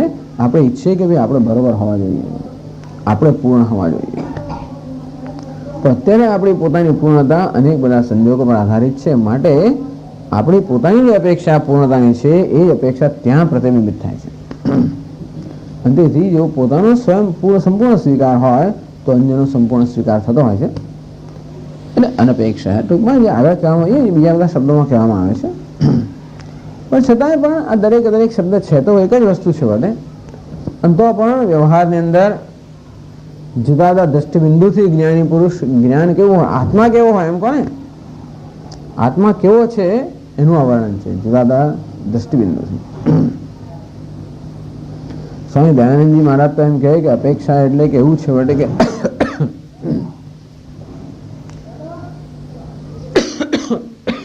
અપેક્ષા નહીં પણ ઉદાસીન હમણાં એના આપણે ચર્ચા કરશું. પછી અનપેક્ષ હે નિસ્પૃહ થઈ ગયું, કોઈ જાતની સ્પૃહા નથી. સુખ પ્રાપ્ત દુઃખ હાને છે વા તત્સાધને વા લિપ્સા શૂન્ય અનપેક્ષા, એ જ વસ્તુ છે. પછી કહે છે કે શુચિ, આ તો આપણે જાણે બાહ્યેન આભ્યંતરેણ શૌચેન સંપન્ન શુચિ. શુચિનો અર્થ સ્વચ્છ કરતા પવિત્ર. ખંડાણી મહારાજ સમજાવે કે એક વસ્તુ છે શુદ્ધિ અને બીજી વસ્તુ છે પવિત્રતા. આપણે પાણીને ઉકાળીએ ગાળીએ એટલે પાણી કેવું બને? શુદ્ધ બને, સ્વચ્છ. કે સ્વચ્છ આપણે એમાંથી શુદ્ધિ દૂર કરે તો સ્વચ્છ બને. પણ ગંગાજળમાં એક સ્વચ્છતા ઉપરાંત પવિત્રતા છે. શુચિ એટલે અગ્નિને પણ, એટલે શુદ્ધ ધાતુમાંથી બનેલો છે. અગ્નિ બધા જો કે પાવક છે, પવિત્ર કરનારો છે, સ્વયં પવિત્ર છે, સર્વને પવિત્ર કરનારો છે. તો આ જ્ઞાની પુરુષ કેવો છે? ભક્ત કેવો છે? પવિત્ર છે. બાહ્યેન આભ્યંતરેણ શૌચેન સંપન્ન. બાહ્યથી પણ પવિત્ર, બહારથી શુદ્ધ, અંદરથી પણ શુદ્ધ, પણ શુદ્ધ એટલે પવિત્રતા. મૃત અપવાદ નિમિત્તેન બાહ્યેન, બહારથી હંમેશા આપણે એમને માનું કે ભક્ત લોકો એટલે ગમે તે હોય ને, શુદ્ધ હોય એટલે અમે સુઘડ હોય હંમેશા. બહારથી પણ જળ અને માટી વગેરેથી પોતાની જાતને શુદ્ધ કરનારા હોય અને વસ્ત્રો શુદ્ધ હોય, બધી વસ્તુ શુદ્ધ હોય. શુચિ પણ જો આભ્યંતરેણ દયાદના આભ્યંતરેણ શૌચેન સંપન્ન, આંતરિક શૌચથી પણ સંપન્ન છે. ટૂંકમાં આંતરિક અશુદ્ધ જેને કહી શકાય એવી કોઈ અશુદ્ધિઓ એટલે કે રાગ દ્વેષ વગેરે અશુદ્ધિઓથી મુક્ત છે. દયાદિના, જયારે આપણામાં ક્રોધ જન્મે, દ્વેષ જન્મે ત્યારે દયા છે એટલે કહેવામાં આવ્યું ને, દ એટલે કે દામ્યતા એટલે પ્રતિપક્ષ ભાવના. આપણો જયારે કામ જન્મે ત્યારે એને માટેની પ્રતિપક્ષ ભાવના કે કામનું અવસર કયું? તો કે આત્મસંયમ. ક્રોધ આપણો જન્મે તો કે એને દૂર કરવા માટેનો ઉપાય કયો? દયા. અને લોભ જયારે જન્મે ત્યારે એમાંથી મુક્ત થવાનો ઉપાય છે દાન કે ઉદારતા. આમ દયા, દાન વગેરે આપણને કહેવામાં આવે કે આ રીતે સતત એનો પ્રયોગ થવો જોઈએ. આ વસ્તુ 13મા અધ્યાયમાં આવશે, આપણે જયારે ચર્ચા કરશું ત્યારે. પણ સ્વામી દયાનંદ મહારાજ સમજાવે છે કે જેવી રીતે આપણા દિવસના વ્યવહારની અંદર ખાસ કરીને આપણે સફેદ ને એવા કપડાં પહેરતા હોઈએ ત્યારે દિવસના વ્યવહાર દરમિયાન કઈ નાના મોટા તેને ડાઘા પડી જવાના એને. પછી આપણું લખવા વાંચવાનું ટેબલ હોય એના પર પણ કંઈક થોડી અવ્યવસ્થા થઈ જાય, જરા કંઈક થોડીક કંઈક ધૂળ રચકણ આવી જાય. રસોડાની અંદર ક્યાંય પણ આપણે હોય બધી જગ્યા પર જોઈએ છે કંઈક થોડીક અવ્યવસ્થા થઈ જાય, થોડીક કંઈક અંદર કંઈક ડાઘા પડી જાય, કંઈક વહી જરા ધૂળ આવી જાય કે રેતી આવી જાય, કંઈક ઝાડુ બાજી જાય, કશું થઈ જાય. અને રોજ આપણે એને સાફ કરતા હોઈએ છીએ. અને તેમાં પણ કપડા પર ડાઘો પડે તો સારી વસ્તુ છે કે તરત ને તરત સાફ કરી નાખીએ, બીજા દિવસે રાહ ન પણ જોઈએ તો જલ્દી જતો રહે. તો જેવી રીતે આપણે આપણા વસ્ત્રો પર ને બીજી વસ્તુ ઉપર જરા ડાઘ પડે કે તરત એને દૂર કરવા કેવા તત્પર હોઈએ છીએ અથવા તત્પર હોવા જોઈએ, તેવી રીતે મનરૂપી પણ આપણું જે વસ્ત્ર છે એના પર પણ જાતના ડાઘ પડ્યા કરતા હોઈએ છીએ વ્યવહાર દરમિયાન. આમ એક દિવસે વ્યવહાર કરતા કરતા કોઈ કશું કહી ગયું ને આપણે જરાક લાગણી દુભાઈ, એક જરાક ડાઘ પડે. કોઈને વ્યવહાર કરતા આપણને કંઈક બોલાઈ ગયું પછી આપણને ખરાબ લાગે અને આપણને એમાંથી દુઃખ થાય, એક બીજો ડાઘો પડે. કોઈકને જોયું ને આપણને એના વર્તન માટે જરા ઘૃણા થઈ, વળી ડાઘો પડે. કોઈકને જોઈને આપણને ઈર્ષ્યા જન્મી, વળી ડાઘો પડે. આમ ઘૃણા, તિરસ્કાર, ઈર્ષ્યા, કોઈકને જેનો ભય લાગ્યો વળી ડાઘો પડે. આ બધી અશુદ્ધિઓ છે. અને જેવી રીતે બહારની અશુદ્ધિઓ આપણા વસ્ત્ર પર નાના મોટા ડાઘ પાડતી હોય છે તે રીતે વ્યવહાર દરમિયાન આ બધી વસ્તુઓ પણ આપણા પર ડાઘ પાડતી હોય છે. તો સ્વામી એના કરતા વ્યવહાર ના કરો સારો. હા, એ વાત સાચી છે. વ્યવહાર કરતો હોય તો હું થયા જ કરતો હોય છે, તો સાચી વાત છે. તો વ્યવહાર ના કરો એ પણ ખરું જેવું થઈ શકતું હોય. તો આ તો શું છે કે સ્વામી આ મોટર ગાડી આવી તો ખરી પણ રસ્તા પર જેવું તો પેલો સ્કૂટર અહીંયા અડકાડી ગયો, સાયકલ ત્યાં અડકાડી ગયો, પેલો આમ કરી ગયો તો શું કર્યું? તો પછી એનો અર્થ કે આપણે ગાડી બહાર લઈ ના જઈએ તો એ નહીં થઈ શકે. પણ રસ્તા પર આપણે ગાડી ચલાવતા હોઈએ એટલે કશું થવાની સંભાવના એવું નથી કે અડકી જ જાય બધા, પણ સંભાવના તો ખરી. આપણે સાવધાન રહેવું પડે. અને જેવી રીતે અમદાવાદમાં તો શું સાવધાન રહેવું પડે. તો અને એવું અપેક્ષા રાખવાની જ કે પેલું રિક્ષાવાળા વળે પછી તમે જેટલા ઘાટા પાડો એટલા પાડો, પણ એ તો જે કરતો હશે કરશે. સ્કૂટર આમથી આમ જવાનો, સાયકલ વાળો આમથી આમ કરવાનો, બસ વાળો વળી આમ કરવાનો, ટ્રક વાળો બીજું કરવાનો, ગાય વળી ત્રીજું કરવાની, ભેંસ એની જ કરવાની, ઊંટ વળી ચોથું કરે. અને વળી રસ્તામાં ચાલતા માણસો તો વળી કે વિચિત્ર રીતે જુદું કરે. ખિસકોલીઓ પણ વચ્ચે આવતો અને કૂતરા વચ્ચે આવતા અને પેલા ભૂંડ વચ્ચે આવતા અને જાત જાતું થતો હોય. આવું તો હોવાનું, છતાંય પણ ગાડી કાઢી આપણે પોતાના ગંતવ્ય સ્થાને પહોંચવાનું છે માટે આપણું વાહન ચલાવવું તો પડે. અને તેવી રીતે જીવનમાં પણ આ વાહન ચલાવવું જ પડતું હોય છે. આપણે બેસી રહીએ તો થતું હોતું નથી. અંતેથી વ્યવહાર આપણે ન કરીએ તો દુનિયા વ્યવહાર ખેંચી જતી હોય છે, ઘણી એવું થતું હોય છે. જે હોય તે પણ અને વ્યવહાર કરીએ એટલે આવું થવાનું એ પણ ખરી વાત છે. આમ તો આપણે સતત સાવધાન હોવા જોઈએ કે આવા ડાઘ જેમ પડે તેમ તેમ તરત જ એને આપણે ધોતા જઈએ. તો કે ભાઈ આપણા કપડાને ધોવા માટે આપણે ડિટર્જન્ટ હોય, ડિટર્જન્ટ. તો આવા મનરૂપી કપડાને ધોવા માટે કયો ડિટર્જન્ટ હોય? એ ડિટર્જન્ટ પ્રતિપક્ષ ભાવના. મનરૂપી આપણું જે પોત છે એના પર આપણા ડાઘા પડે એને દૂર કરવા માટેનું ડિટર્જન્ટ કયો છે? પ્રતિપક્ષ ભાવના. તેથી જે પ્રકારની વૃત્તિ ઉત્પન્ન થઈ હોય એના કરતા વિરુદ્ધનો પક્ષ આપણે જાણી જોઈને ગ્રહણ કરીએ, એમ કરીને પેલી જે વૃત્તિ છે એ વૃત્તિનું આપણે નિવારણ કરીએ. આ પ્રકારની સતત પ્રવૃત્તિ. એટલે દયાજના આભ્યંતરણે જ શૌચે, તો આવી રીતે આભ્યંતર શૌચથી પણ સંબંધ છે. ટૂંકમાં આ ભક્ત કેવો છે? સર્વ રીતે શુદ્ધ છે, પવિત્ર છે. ઘણી વાર તમે લોકો સ્વચ્છ હોય તો આપણે જયારે બહુ સંકોચ થતો હોય છે. એવી જાતનું નથી. આ ઘણા લોકો તો પોતે તો સંડ આવું અને કોઈ અડકવાના દે, પેલા આમ ઝાપડો મારવા કરે. એટલે શંકરાચાર્ય વગેરે આવે ને ત્યાં આગળ શૃંગેરી કોઈને અડકે નહીં, અડકવા પણ ના દે ને. પછી એમને તો પાછું જલ્દી જવું હોય, લોકો તો બધા આજુબાજુ બધા એ થઈ ગયા એટલે આમ ઝાપટ્યું રાખે. બહુ સરસ ને કરતા હતા, આમ તરત લોકો બધા હટી જાય.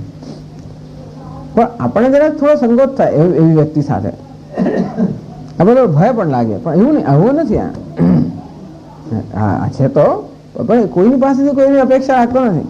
પણ બીજા લોકો નિરપેક્ષ થઈ અનપેક્ષ, બીજાએ પાછું આમ કરવું જોઈએ ને બીજાએ તેમ કરવું જોઈએ ને ના કરવું જોઈએ એવી અપેક્ષા પછી નથી. એવું હોવાને કારણે બીજામાં કોઈ પ્રકારનો ઉદ્વેગ ઉત્પન્ન કરતો નથી અને સ્વયં અત્યંત શુદ્ધ હોવાને કારણે એનામાં ઉદ્વેગ થતો નથી. પણ આ શુદ્ધિ એટલે કોઈ યાંત્રિક વસ્તુને સમજવી, ભૌતિક વસ્તુની શુદ્ધિ એટલે પ્રેમ છે. બટ આત્મા આમાં આત્મા એટલે પ્રેમ સ્વરૂપ. જે એનું પ્રેમની અંદર જે કે અવરોધો એ મુક્ત થવાના કારણે એની શુચિ એટલે શુદ્ધિ, પવિત્રતા, એમાં જ બધી વસ્તુ પવિત્ર થતી હોય છે. એ સમજાવે છે કે શુચિ એટલે પવિત્ર એટલે કોણ? પોતે પવિત્ર હોય તો એટલું નહીં, પાવન કરનારો પાછો. ટૂંકમાં જેની સન્નિધિમાં અન્ય પણ પાવન થતા હોય છે.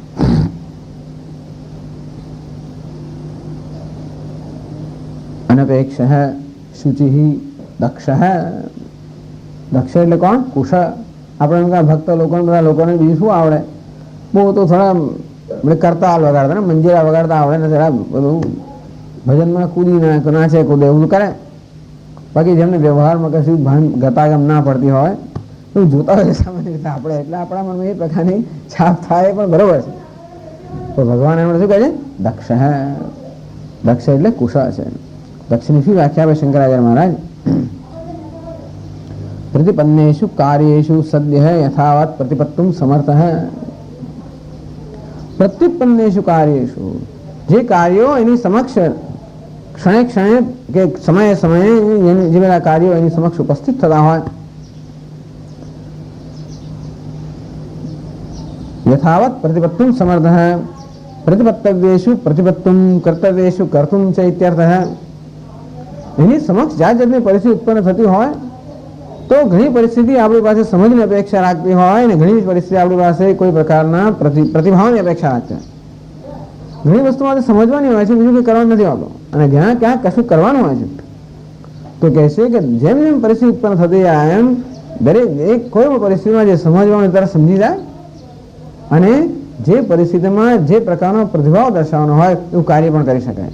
એ પ્રકારની ક્ષમતા ધરાવે છે, નામ છે દક્ષ. ટૂંકમાં બુદ્ધિમાં પણ દક્ષ છે અને જોડે કાર્યશક્તિમાં પણ, એટલે બુદ્ધિ, ઈચ્છા શક્તિ, ક્રિયાશક્તિ, જ્ઞાન શક્તિ, આ બધા સ્તરે કેવો છે? કુશળ છે.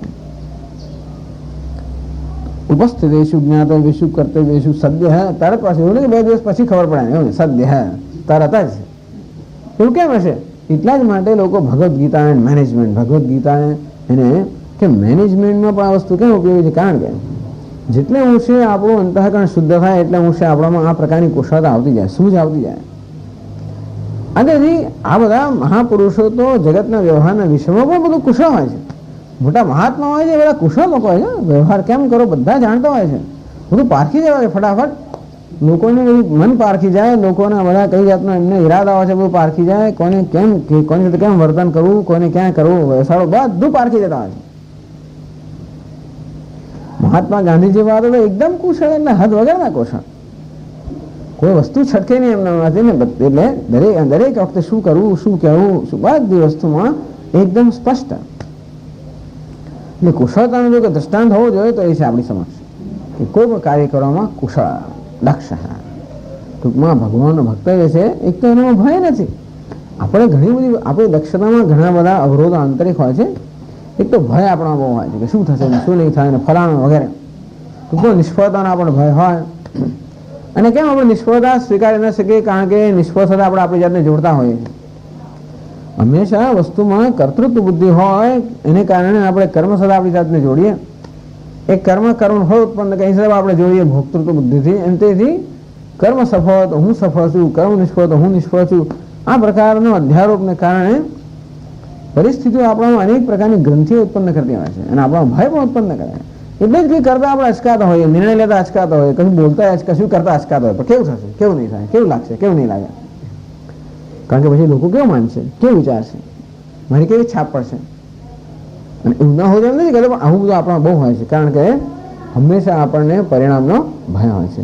પરિણામ અનુકૂળ નહીં હોય તો, કારણ કે આપણે આપણી જાતને પરિણામથી મુલાવતા હોવાને કારણે પરિણામ યોગ્ય હોવાની જરૂર છે તોય આપણે યોગ્ય હોઈએ. એવું કનેક્શન એવું જાતનું સંબંધ નથી, એનો આસક્તિ એ પ્રકારની આસક્તિ ના હોય તો પરિણામ જે છે કર્મણ્યવાધિકાર હસ્તે મા ફલેશુ કદાચ એવું સ્પષ્ટ રીતે આપણે જીવનમાં હોય કર્મ કરવું એ જ મારો અધિકાર છે, મારી સ્વતંત્રતા છે અને ફળ તો ભગવાન આપવાનો છે. અને જે ભગવાન આપે ફળ સ્વીકારવા તૈયાર છું એવું આપણે હોય તો ફળમાં તો ભાઈ પણ તો એ રીતે આપણામાં જે દક્ષતા હોય છે, જે કંઈ થોડી ઘણી હોય છે, એ દક્ષતા પણ આપણને વ્યવહારમાં ઘણીવાર ઉપયોગ એટલા માટે થતી નથી. કારણ કે આપણામાં આ બધા આંતરિક અવરોધો પણ છે. મારું છું બહુ કુશળ હતો યુદ્ધમાં, છતાંય પણ એનામાં જે શોક મોહ વગર ઉત્પન્ન થાય એને કારણે જે કુશળતા હતી એ પણ વ્યક્ત થતી નથી. એટલે બળા સ્વામી સમજાવે કે 2 વસ્તુ આપણે કરવાની છે. એક તો એ યોગ અર્થાત આપણી જે શક્તિઓ છે શક્તિઓને આપણે પહેલા વિકસાવવાની. અને બીજી વસ્તુ એ કે જે શક્તિઓ આપણે વિકસાવેલી હોય એ છેવટે તો આપણા વ્યક્તિત્વ કે મન દ્વારા જ વ્યક્ત થશે. માટે મન રૂપી જે સાધન છે એને પણ શુદ્ધ બનાવવાનું. ઘણી બધી શક્તિઓ અંદર હોય છતાં પણ મન જો આપણું સ્વસ્થ ના હોય તો એ શક્તિઓ આપણે કામ લાગતી નથી. કે આપણે કુંઠિત થઈ જતા હોય છે, આપણે સૂઝે જ નહીં કશું, હાથ ધ્રુજવા મળે. આમ નાખતા મીઠું નાખતા કંઈક થાય, આમ કેવું થશે?